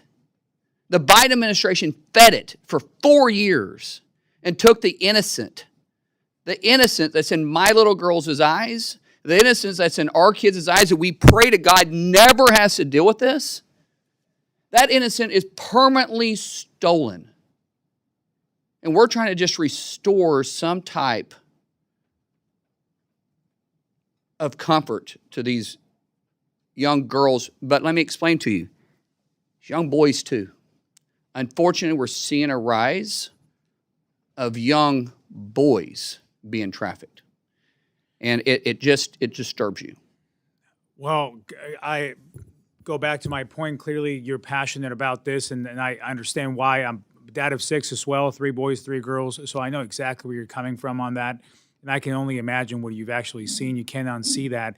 And obviously the biggest victims here are those kids and those little girls and even older girls being trafficked and being. Our punishments for these individuals isn't enough. That's I want to keep talking about that and what the punishment will be and has been for those people. And there's a lot more to discuss there. And you're right, it was completely preventable. And for 4 years, we screamed off the top of our lungs about this, and this was the leading issue to fight against, and still is. So thank you for your passion on that. I have a follow-up question here real quick on the DeConcini Port of Entry, which is in Arizona in the Nogales area. This is a highly trafficked port of entry, where I want to thank you and the Commissioner Frost for your response in my letter earlier this year and your commitment to working with GSA to prioritize this. If you have any idea of a timeline, I would love to hear that. And as I close in my last 30 seconds here, and we can talk about this timeline, and if I can just get a written response from you guys and what we're looking at. Let me just close with this in my last 30 seconds. I'm a naturalized citizen. This year actually marks my 20th anniversary as a U.S. citizen. I became a citizen in 2006. So I know the process well firsthand. I know that because I was elected to Congress 16 years after becoming a citizen of this nation. No other country in the world would ever give me that opportunity. No other country in the world would ever give any of us that opportunity. And it's great to hear some of the perspectives of foreigners coming into the World Cup and seeing what we're all about. They especially get excited about the free refills, which is, I think it excites a lot of people here. But the American dream is alive. It's alive because it's been kept alive, first of all, for our veterans, but also for the men and women that keep us safe. In the process to immigrate, the process to become a citizen in U.S. CIS and what they go through, it's an overload of work. I know it well, again, because we went through the process. So while becoming a citizen is an incredible privilege and it should never be taken for granted, I valued every time, and whatever work my parents and myself had to do to become citizens, we'll do it 10 times over to do it again, because this is the best nation in the world, and I'd rather be here than anywhere else. So in terms of the efficiency, can you talk a little bit about, as you close, what your agency needs from this subcommittee in order to make the improvements necessary for the process of people immigrating here legally and becoming citizens? We are improving the bureaucracy and the redundancy in the system, but there is, as you said, there is a way to become legal. If you choose not to do that, you're making a conscious decision, and I can't help you on that situation. If you don't want to become a legal citizen, there's a way to be in this country legally, but you have to follow the laws that Congress passed and that we enforce. I don't pick and choose, I enforce. But there is a right way to stay in this country, and there's a right way to become a citizen in this country, and you can't go around that. There is more that we need. We've been working for immigration reform in this body. Really, the last time it was done, it was in 1959. Why was the last time it was done in 1959? Because we make politics out of it. It's the right, it's the left. It's the Democrats, Republicans. One party is in charge and the other party doesn't want to help, and the other party is in charge, the other party doesn't want to help, and there's no common ground, but yet we always talk about them. I'm out of that game now. I just simply enforce it. But then we start playing games with which laws you want me to enforce and which laws you don't want me to enforce. If you don't want me to enforce the laws, then pass a law to say that that law can't be enforced. That's fine. Until then, I'm going to enforce the laws. Thank you, sir.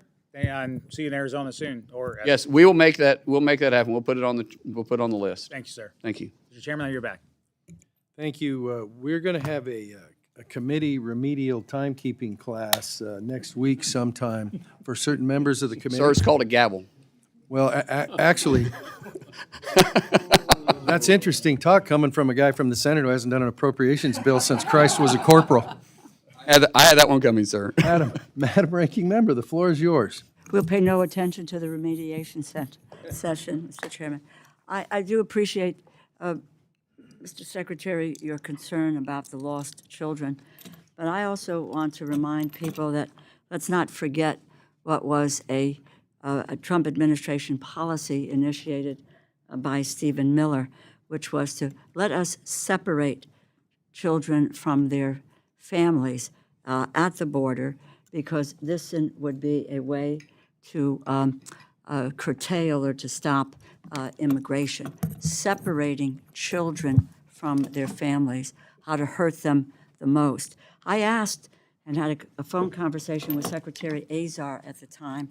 I know I was in my living room with my 2-year-old grandson on my lap trying to have this conversation, and I asked him if there was a way in which he had a list of how you could reunite children with their families, and he assured me that we did. You know, when you take your clothes to the cleaners, they give you a tag, and you then go back and you retrieve your clothes. When you get luggage, you go and get your luggage is returned. Well, I wish the Biden administration would have done that. Let me just say this to you, sir. Again, it is my time. 3,900 children were separated from their families. 450,000 kids were lost during the Biden administration. You didn't say a word about it. Mr. Secretary, do not interrupt. Don't you point your finger at me. I Don't be a will hypocrite. point my finger Don't you at be a hypocrite you. then. Then you be as 3,900 you should be as upset about the 450,000 kids that were lost. and You didn't say a word about it. For 4 years, you never said a word. Mr. Secretary. Could you put him in his place for Don't yell at You me. should I'm be the put in good your guy. place. Mr. Secretary, if you would like 4 minutes for a closing statement when everybody's done, I'll give you that. But while members are on their 8 minutes, I need them to have their 8 minutes. Mr. started Chairman, my I comments- appreciate that. My issue is that they say this for sound bites, and I'm not going to let them say something What did like you that do that's not just true. recently for sound bites? I sympathize with the 400,000. We are going to have something resembling order here. The time is the ranking members. If you would like to respond later on, there are methods to do that, but it's not a who can talk louder into the mic. It's not. So, you are recognized. Thank you very much. I will not let her Mr. sit there Chairman. and lie and accuse something this ridiculous. You Well, know- this is the legislative branch, and it's my hearing, and so I'm going to try to some extent to control it moderately. And do Thank you. not accuse me of lying. Do not.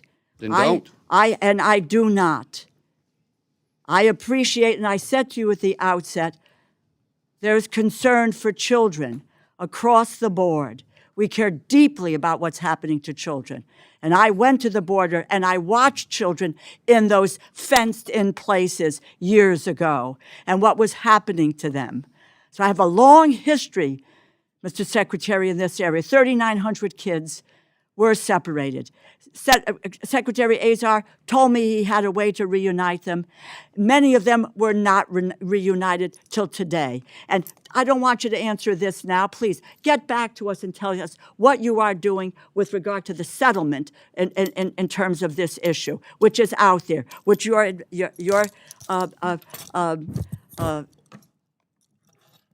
department needs to come close to. I'll make a statement to you again, but this is fact from the bill, Mr. Chairman.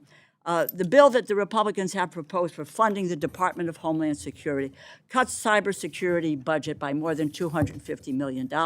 It cuts the TSA by nearly $350 million. And the Trump administration is openly advocating for privatizing TSA while trying to eliminate their collective bargaining rights. We all know what happened earlier this year. TSA workers endured the longest government shutdown in history. There was a lot of discussion and talk invoked about the long lines and the use of leverage to force through a Homeland Security bill without any reforms to what were critical ICE and CBP reforms that were necessary, that the American people wanted and were clamoring for. They didn't want to continue to see masked marauders on their streets with just harassing people. Congress eventually passed my legislation that paid TSA workers, funded FEMA, CISA, Secret Service, and the Coast Guard. And today, and it took you 79 days on the Republican side to make that decision to pay these people instead of just talking about paying this. The administration continues to attempt to walk away from the collective bargaining agreement with TSA workers, something that the federal courts have now twice said is illegal. Indeed, your testimony frames the attempt to force over 200 smaller airports in this country into a new security structure as a setting. And quote, the TSA, this is in the testimony, the TSA is on the path to privatization. My question on this issue is, given all that the transportation security officers did for us during a Republican shutdown, how can it be that the department's position is that TSA workers should not be granted the same basic labor protections as federal enforcement officers? How can it be that your priority is to have them work for the lowest bidder, where the wages and the benefits of these workers will unquestionably be lower? Well, actually, it was the Democrats that voted every time to shut them down. Republicans voted every time to open them up. Pass. So Just give me we the didn't answer shut them to my down. You question. shut them down. Answer my question. I did. What are you doing? Why are you moving? Ma'am, I answered your question. You were the one that shut them down. It was the Democrat shut down. How many times did you vote to shut them down? Why? You know, these people come to us to get funding for the work that they do, and we ought I'm to take actually a look at factually the work correct. that they don't I'm do. factually correct. The work You that they voted don't to do. shut them down. Republicans voted to open them over and over and Well, over what again. the Your vote Republicans clearly finally stated that did- you voted to shut us what they down. finally It did- wasn't until it became Madam popular. Ranking And then, by the Member. way, ICE agents came there and helped bring the Mr. lines down. The Secretary. same people that you also kept shut down for Mr. 115 Secretary. days. I'm answering the question. No, you I thought you didn't, said Mr. you answered it. Secretary. The floor is hers. My dear, Actually, I gave it to her. You know, there is a chairman of a committee. That's me. I gave it back to her. this tells She's you got it. something about who these folks are. And You have everybody another on this question, Madam panel. Ranking Well, Member? yeah, no, I do, but I didn't get an answer to a question. So the How record can will it so be- reflect. Thank you. Please ask your next Okay, question. and I will. This has to do with FEMA. Simple question. And I want to start where I left off with Secretary Noem last year. FEMA. Simple yes or no. Do you support eliminating FEMA? Do you support eliminating FEMA? There's portions of FEMA that Do need you to be back in support the state. eliminating There's no yes or FEMA? no question on that. There's Do you portions that need to go back to support the state. eliminating FEMA?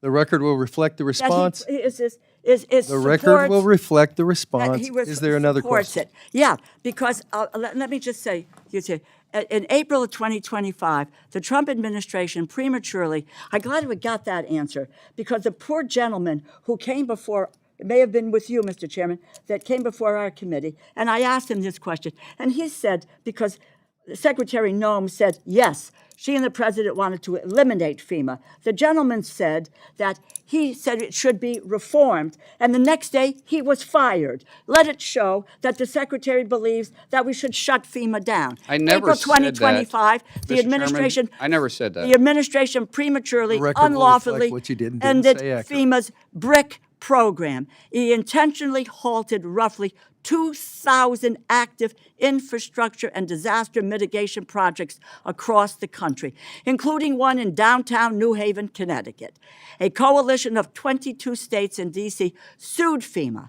A federal judge ruled in favor of the states in December, mandated that FEMA restore the over $3.6 billion and canceled funding. At the beginning of March, the judge had to order FEMA to comply with that ruling. 3 months ago, the day after you took over as secretary, FEMA formally announced a, quote, new and improved BRIC program. Yet, almost all of these communities are still waiting for their BRIC funding to be restored. Tell me, Mr. Secretary, when can communities with halted projects expect to receive their BRIC funding? We actually restarted that when I first came in, and we did 24 or 25 of them. So You've done 24 of the 25 Yes, of the ma'am. 2,000. I mean, let me clarify that. So Please. 2024 and 2025, they sent out the notice of notifications, so everybody can now submit, and those projects that were already submitted for those times period will be How many projects reevaluated. are there? We can get you the details. on Please, that. there were 2,000 that we started with were, The Secretary also provided direction for 2026 to get the NOFOs out on that, and that'll come out sometime in September. The Secretary has done more to get that. I do not need your, you do not need to. I just wanna make sure you're Well, clear. please. Okay. Spare us, just give me the facts. I Just give did. me the numbers. Let me just conclude, Mr. Chairman, and thank you. I'd like to work in an open and in a transparent way, because that BRIC funding for New Haven, Connecticut, which I probably will not get because I'm in a blue state, that the BRIC funding for New Haven, Connecticut is important, which is why we support the programs, bipartisan support for the BRIC program. So please, let's get the NOFOs out as quickly as possible and get the money to the communities that need them. My final comment to you is, I'd just like to go back a second. We need to go back to the issue of deaths in custody. It doesn't do anyone good to deflect, talk about what's happening in the criminal system in Illinois or in Oklahoma. What we need, because 54 deaths are 54, in what is civil detention, we need a plan to address the fact that 54 people in your department they were in civil detention, it's not criminal detention, are dead. They should not be. We need to hear from you. I don't need an answer now. There is no time. I've taken an enormous amount of time. Get us a policy, a plan, in a timely fashion that says, how are we going to deal with these issues? I yield back, and I thank you, Mr. Thank you to the ranking member, the gentlelady from Iowa. The floor is yours for 8 minutes. Thank you, Mr. Chairman. Mr. Secretary, it's nice to see you. Thank you so much for coming to testify today and for always taking my phone call. As I've had questions dealing with many of the challenges faced with your shutdown from back home, that I continued again to support keeping you guys open so you could operate. You are always willing to take my phone call, so I thank you for that and for your openness with me as we were working through that. I also, as a fellow parent to teenage boys, appreciate your passion around kids. Can I, Yes. Yes, sir. someone said appreciate you taking the phone call. I take everybody's phone call.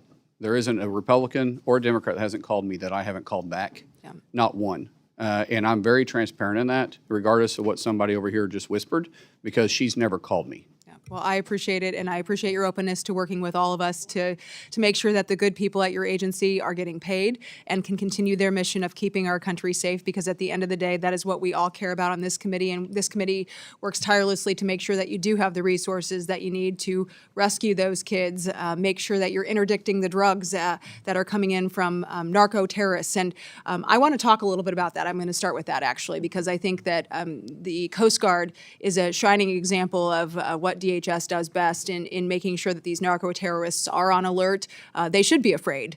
And you have interdicted through Operation Pacific Viper, I think it just was announced, milestone accomplishment last week, 225,000 pounds of cocaine seized. I mean, that's incredible, and that's drugs that did not make their way onto our streets, that are not killing Americans every single day. So I'd be interested in your thoughts of what you've done there to really escalate that operation.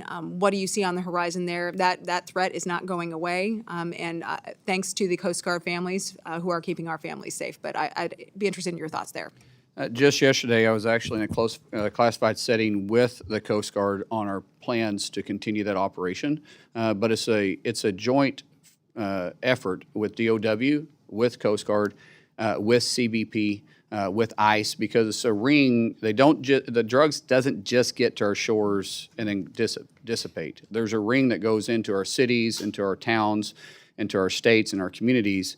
And then the cash flows back in and back out. So the drugs come in on our shores different ways, and a lot of the cash is going out, a lot of times over land, a lot of times in air. We're seeing more and more counter-UAS. So we've got to combat it all together.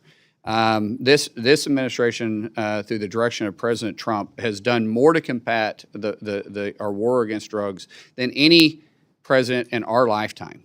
And he's made it a task that he understands that we've lost more individuals in fentanyl overdoses than we have in the entire Vietnam War in 1 year.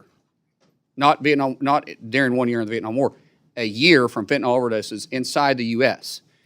And just the other day, we took enough fentanyl off our northern border from CBP that could kill 17 million Americans. Yeah. And I think people frequently forget about the northern border. We Right. focus so much on the southern border and right. the Caribbean and these drugs coming in. But that's a direct relationship because of our Coast Guards doing their job in our waters of the U.S., and it's pushing it. And then we have CBP doing their job on our southern border. It's starting to push cartels to operate in our northern border. So last week, the minister, that is my partner in Canada, met here in Washington, D.C. We talked about the challenges. They haven't dealt with the cartels like we have in our southern border. They're anxiously working with us and wanting to know our lessons that we've learned because they don't want it to get a foothold in their country. So because of President Trump, we are fighting it on air, we're fighting it in water, we're fighting on land, we're fighting on the northern border and southern border. And I'm not going to say we can eradicate it, but we're making a huge difference in this war on drugs. And every time we interdict these drugs, regardless of what agency underneath DHS does it, we're saving lives. You talk about kind of the cross-agency work that's happening here. How many of these rings on the back end, so the drugs get in, they go out through these rings, are these run by, obviously they're cartels, but how many of the people participating in them are illegals here in the United States? Well, the biggest majority of them, the percentage of them would be hard to say, but the biggest majority of them are illegals that are here. Now, there's usually, when it comes to the money laundering of it, that's more of a white-collar crime. More of those individuals are citizens inside the United States. But when you start talking about the trafficking, you start talking about the drug houses, the stash houses, the cash flow, the weapons flow, overwhelmingly the majority of those are illegals. The criminal enterprise, right? And most time they're forced to do it. Right. It's not that they're working off a debt for the cartels. Right. And you talk about the atrocities happening to those kids too. Yes. Many of them are victims of that human trafficking. And run by elderlies. those same organizations, Yes, obviously. and elderlies are being probably exploited now more than we've ever seen it, because naturally law enforcement is alarmed when they see an elderly gentleman or an elderly woman that is driving. A lot of times they're forced to try paying the debt off of their kids. Okay, that's, well, very concerning, and obviously we need to do whatever we can to stamp that out.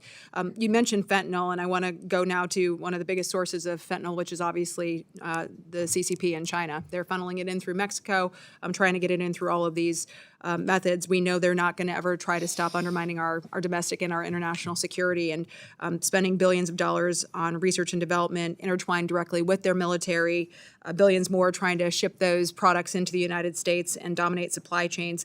Can you talk a little bit about what the department has seen as it relates to Chinese manufactured and owned equipment, especially maybe any inventory that might already have been bought by DHS? What precautionary measures you're taking to ensure that our agencies are protected on the cybersecurity front, data privacy, other threats that you may be having to? Well, the data centers that we're pushing, we know China is working every single day, and they're even working harder to try getting into our systems. They've made that part of their future plans. They feel like that's important for them. That's where the private-public partnership is vitally important. That's where CISA is going to play a major role, because we can't expect Meta or Google to do it on their own. They're fighting they're fighting an army, truly an army, from CBP or from North Korea, or militias from Russia or Iran from the IRGC. We have to have an all-out frontal approach and be proactive. We can't be reactive in this. We have to be very proactive, and that partnership is something we're strengthening. But we also got to respect privacy too. There's a lot of privacy concerns when the government starts looking into cyber because of the sensitive material that is there. It's a fine line we're trying to work through. It's difficult. We're going to have to come to Congress for help on that, because we're going to need clarification I believe with the new technology that's coming out and the new way that they're entering into our systems, that we're going to need new clarity on how far CISA can go. We'll certainly look forward to working with you and the agencies, relevant agencies on that. Want to talk a little bit to wrap up my time on CBP. Obviously, their role is not just keeping our borders safe, but it's also making sure we're interdicting bad things coming into our country, including counterfeit products and things that are going around our trade laws as well. I have a piece of legislation, the Protecting American Industry and Labor from International Trade Crimes Act. We call it PALE, just passed through judiciary unanimously just a few weeks ago, and this would help make sure there are additional resources to DOJ and CBP to make sure that they can actually hold these bad actors accountable. So I'd just be curious, like what role CBP can continue to have in making sure we're eradicating transnational shipment and some of these other malign practices used by the CCP and other actors as well to try to undermine American jobs. First of all, the best thing you guys did was give us continuous funding for 3 years, because we can really set out missions and force ourselves to look at technology of today, not just what we can spend in a physical year. So it really does help tremendously. The biggest thing that you guys can do is continue to work with us on updating the policy on what it is that you're wanting us to look at.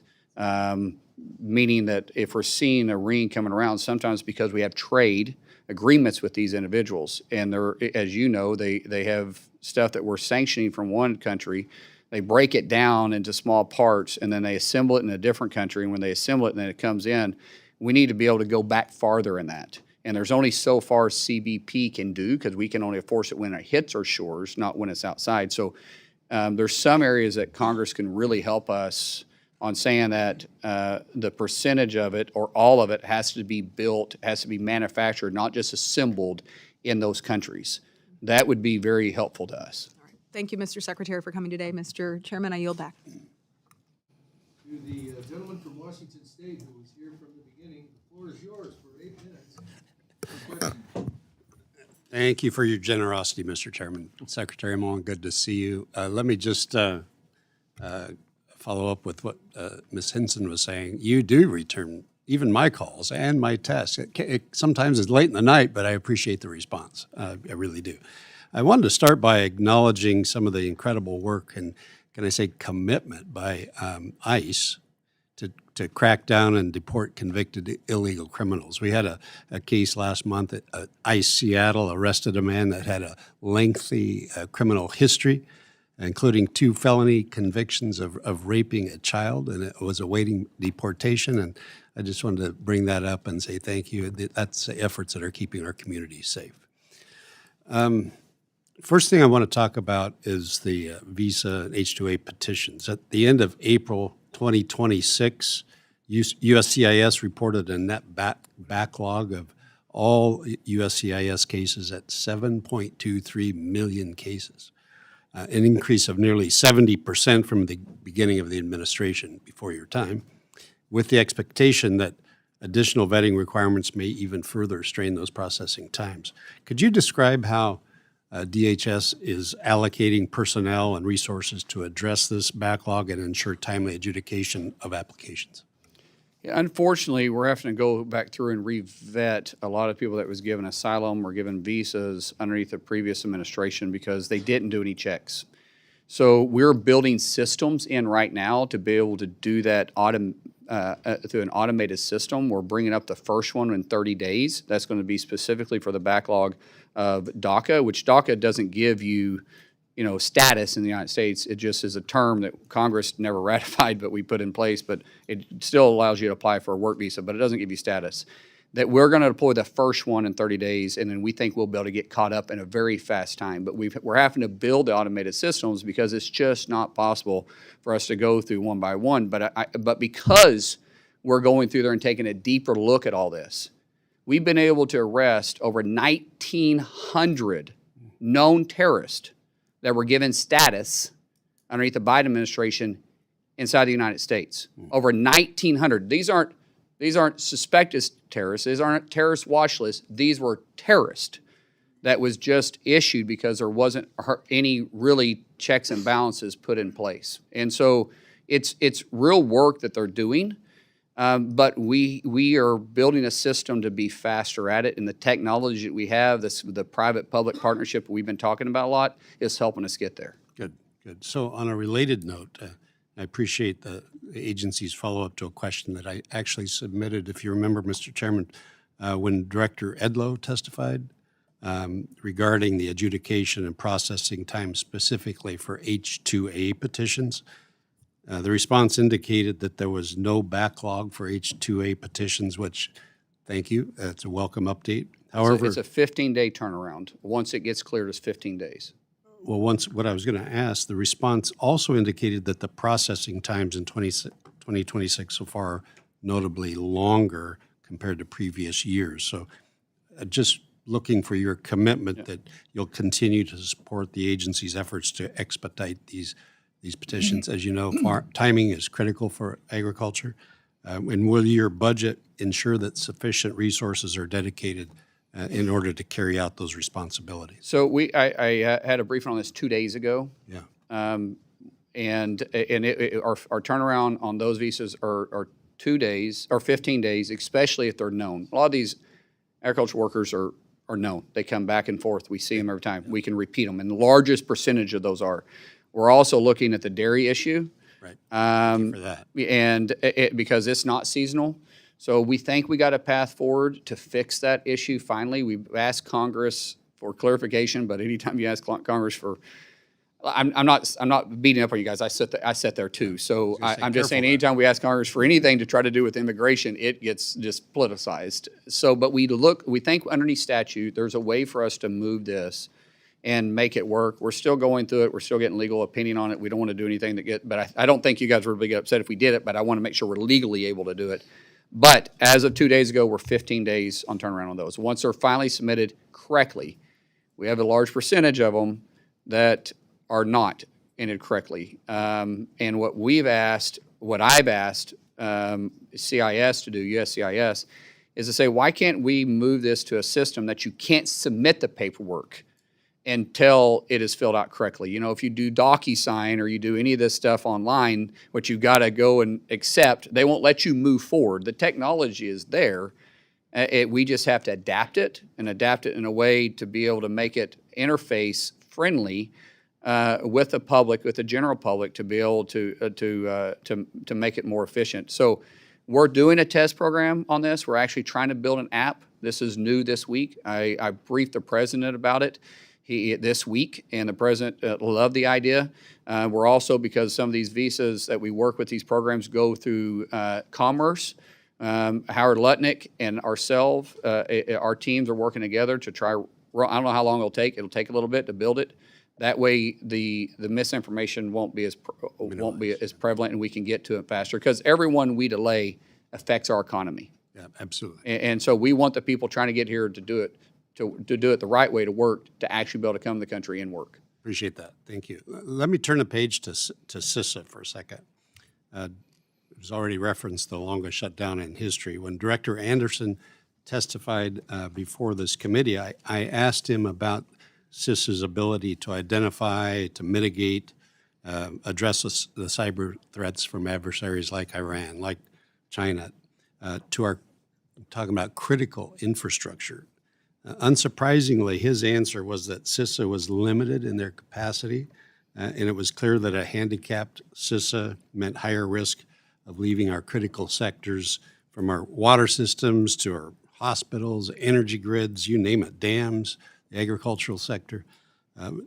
They're all vulnerable to cyber threats. So does the budget sufficiently provide personnel and resources that are going to be necessary to ensure that CISA is equipped, that they can tackle the potential cyber attacks from those adversaries that target those critical sectors of our economy? I do believe, as a secretary, I should say, no, we always need more money. Truth is, we actually have the resources we need.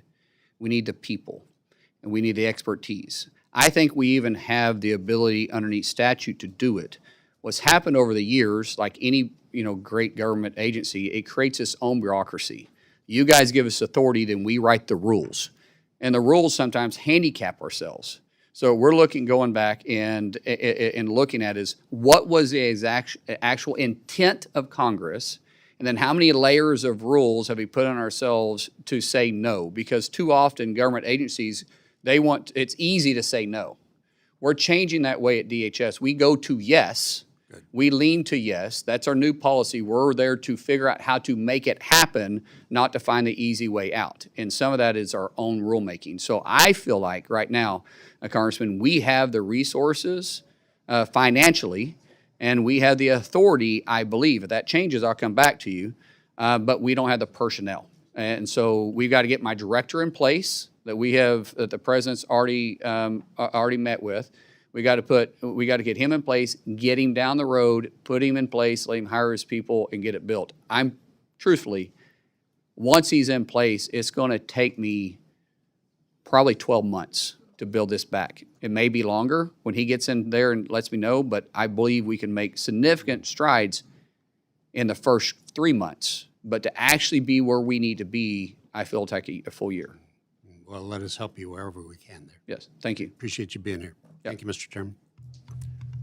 Thank you to the gentleman from Washington. I am now going to claim my 8 minutes for questioning and give 2 minutes of it to the gentleman from Indiana, who was very generous with his 8 minutes in letting the secretary respond to some earlier questions. So the floor is yours for 2 minutes, Mr. Shreve. Thank you, Mr. Chairman, and you have earned your paycheck today. I appreciate your managing and protecting time for all members of this committee. Secretaries, I'm from Indianapolis. That's part of my district. We run some big events, much like we were talking about with the threat of drones, counter UAS on FIFA. We've got the Indy 500. We have the men's Final Four. We had the Pacers playoffs. Secretary Edgar, as a mayor, you realize that these threats to public safety arising from the evolution of drones, which are tools as well in the profession, are extraordinary. And DHS is in the lead at managing this threat and these tools. The fiscal year 27 House mark included dedicated counter-UAS funding. And last year's NDAA authorized trained state and local law enforcement to detect, track, and mitigate, take down threatened drones. We can strengthen our ability to protect major events and critical infrastructure. And let's not lose sight of that, but only if local law enforcement has the training, the tools, and the coordination to work with federal. Mr. Secretary or Secretaries, give us a view into what the department is doing on this end to coordinate training with state and local law enforcement to manage the challenges that are upon us now that drones present. So Congress is going to have to lean on this a little bit. Bringing down a drone for an enthusiast is easy now. We can do it. We do it every day. We do it. And when you got an enthusiast that flies a drone over FIFA, I think we brought down over 60 drones to date. During F1, we brought down 8.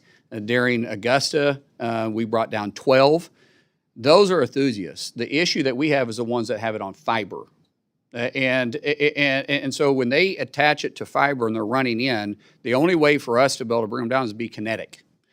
And that is a whole nother area. You got to deal with FAA at that time. You got to deal with local authorities at that time because there's going to be a possible collateral damage. When people say, well, shoot a laser at it. No, that's fine, but a laser doesn't stop within the horizon to which the FAA will give us. So like, for instance, around FIFA, you have 3,000 vertical and you have 3,000 3 miles out. So around FanFest, we have 1,000 feet up, we have a mile out. It creates challenges for us to do it. And the only technology we have right now to be fully kinetic is with DOW. We're exploring that, but Congress is going to have to look at this as a whole. I don't know if you know this or not, which is going to be changed, but there wasn't one single NFL stadium last year during all the games that had counter UAS on it. That was my wife running through. Everything else was silent, I promise. And technically, I thought I'd be done by now. Yeah, I did too. I do think Congress needs to take a hard look at this for us, because we're going to have to have authorities beyond just what we currently have, because this is a threat that's changing every single day, and I really could sit and use some help. We're meeting with the FBI yesterday. We had a great meeting with Kash Patel. Kash Patel already has a center that is training local law enforcement, and he doesn't have enough space. We have more people asking to get into the school than he has a space to do it. We are looking for ways to partner with him to be able to put DHS funding directly to that. And is it through FEMA grants? Is it through HSI? Is it through ICE? Is it through CBP? And then also, yesterday, Troy and I started talking about setting up a joint task force with inside DHS, because we have 22 components, and out of those 22 components, I have 8 that have their own counter UAS measures. And for example, out of the 11 football stadiums we have, I have CBP covering 5, FBI covering 3, the Coast Guard is covering 1, and FBS, or Coast Guard's covering 2, FBS is covering 1. I think my math is correct on that. And all of them have different measures. And so this is, Congressman, what you're bringing up is a true challenge, and that threat is changing every day, that without question, Congress is going to have to help us get the authority to do what we need to do on this. I appreciate the extra time. This is an important issue and very important. Immediate challenge for both the department and this Congress. Hey, can I just add one point? And this is for you, Mr. Carrier. When I was down at RGV, just to give you an idea of the scale at the border, same problem. Just from the beginning of this fiscal year till yesterday, they had 11,000 drones basically registered at the border. I mean, the Secretary is talking about offensive, drones, being able to kind of do something against them. So that is something we definitely are looking at. But I mean, even you just take the threat to the border, and we break up the drone process into the maritime, the border, special events, et cetera. And each one of those operating principles, we need to have a better strategy that's funded, and we have the authorities. Thank you. I will now recognize my colleague from Florida for 1 minute of my questioning time. Mr. Rutherford, the floor is yours. Thank you, Mr. Chairman. First, I want to make sure that the public understands. I want to affirm what the Secretary said earlier about the shutdown. It was Senate Democrats that shut down CBP, ICE, CISA, Coast Guard, and TSA. It was not the Republicans. The House passed it 3 times to fund them. So, but here's what I want to bring up. I want to highlight for you, Mr. Secretary, some language that is in FY27 appropriations. There's language in there about NIMS and standardizing the operational and reimbursement process. NIMS, the National Incident Management System, and that reimbursement process was, it goes all the way back to 2004 with the Homeland Security Presidential Directive 5 by George W. Washington Bush. And the whole idea was to unify the response, mitigation, and prevention of disasters. And so there's language in there that there are ways to truly standardize the processes that right now are being done by 50 different states. They all report their different ways, and even agencies within states report their own ways. So I just want to highlight that for you, because I want to work with you to make sure that we actually can bring down that $11 billion that is still outstanding in reimbursements, because most of these agencies, when they get their money back, they've spent most of it on interest. And so we need to speed that process up, and there's a way to do that, and I'd love to talk to you about it. I yield back.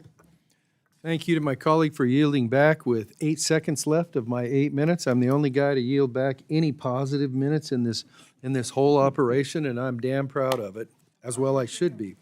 I am going to just very briefly, because Mr. Secretary, your wife's calling, everybody else got other stuff doing. I'm guessing that nobody said, oh yeah, about 12:10, 12:15 ought to wrap it all up.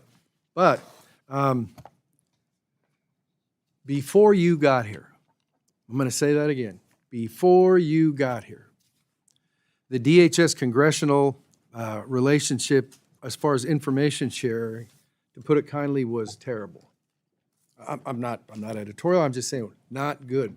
Very frustrated in terms of, I know there's going to be a better relationship because you've already taken steps to change that. And I want to publicly say, thanks.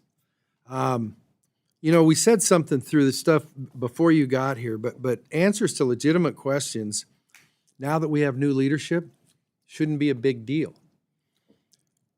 We said something to everybody who came before the committee while you were still in the Senate, said, we won't surprise you, don't surprise us. Pretty straightforward statement. I'm going to repeat it.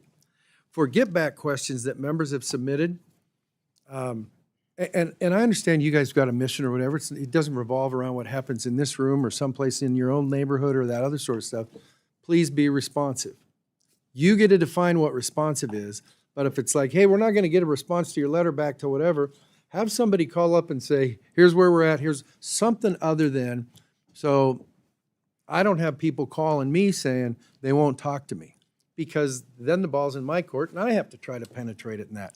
All past history stuff. So anyhow, just so we kind of get where everybody's coming from.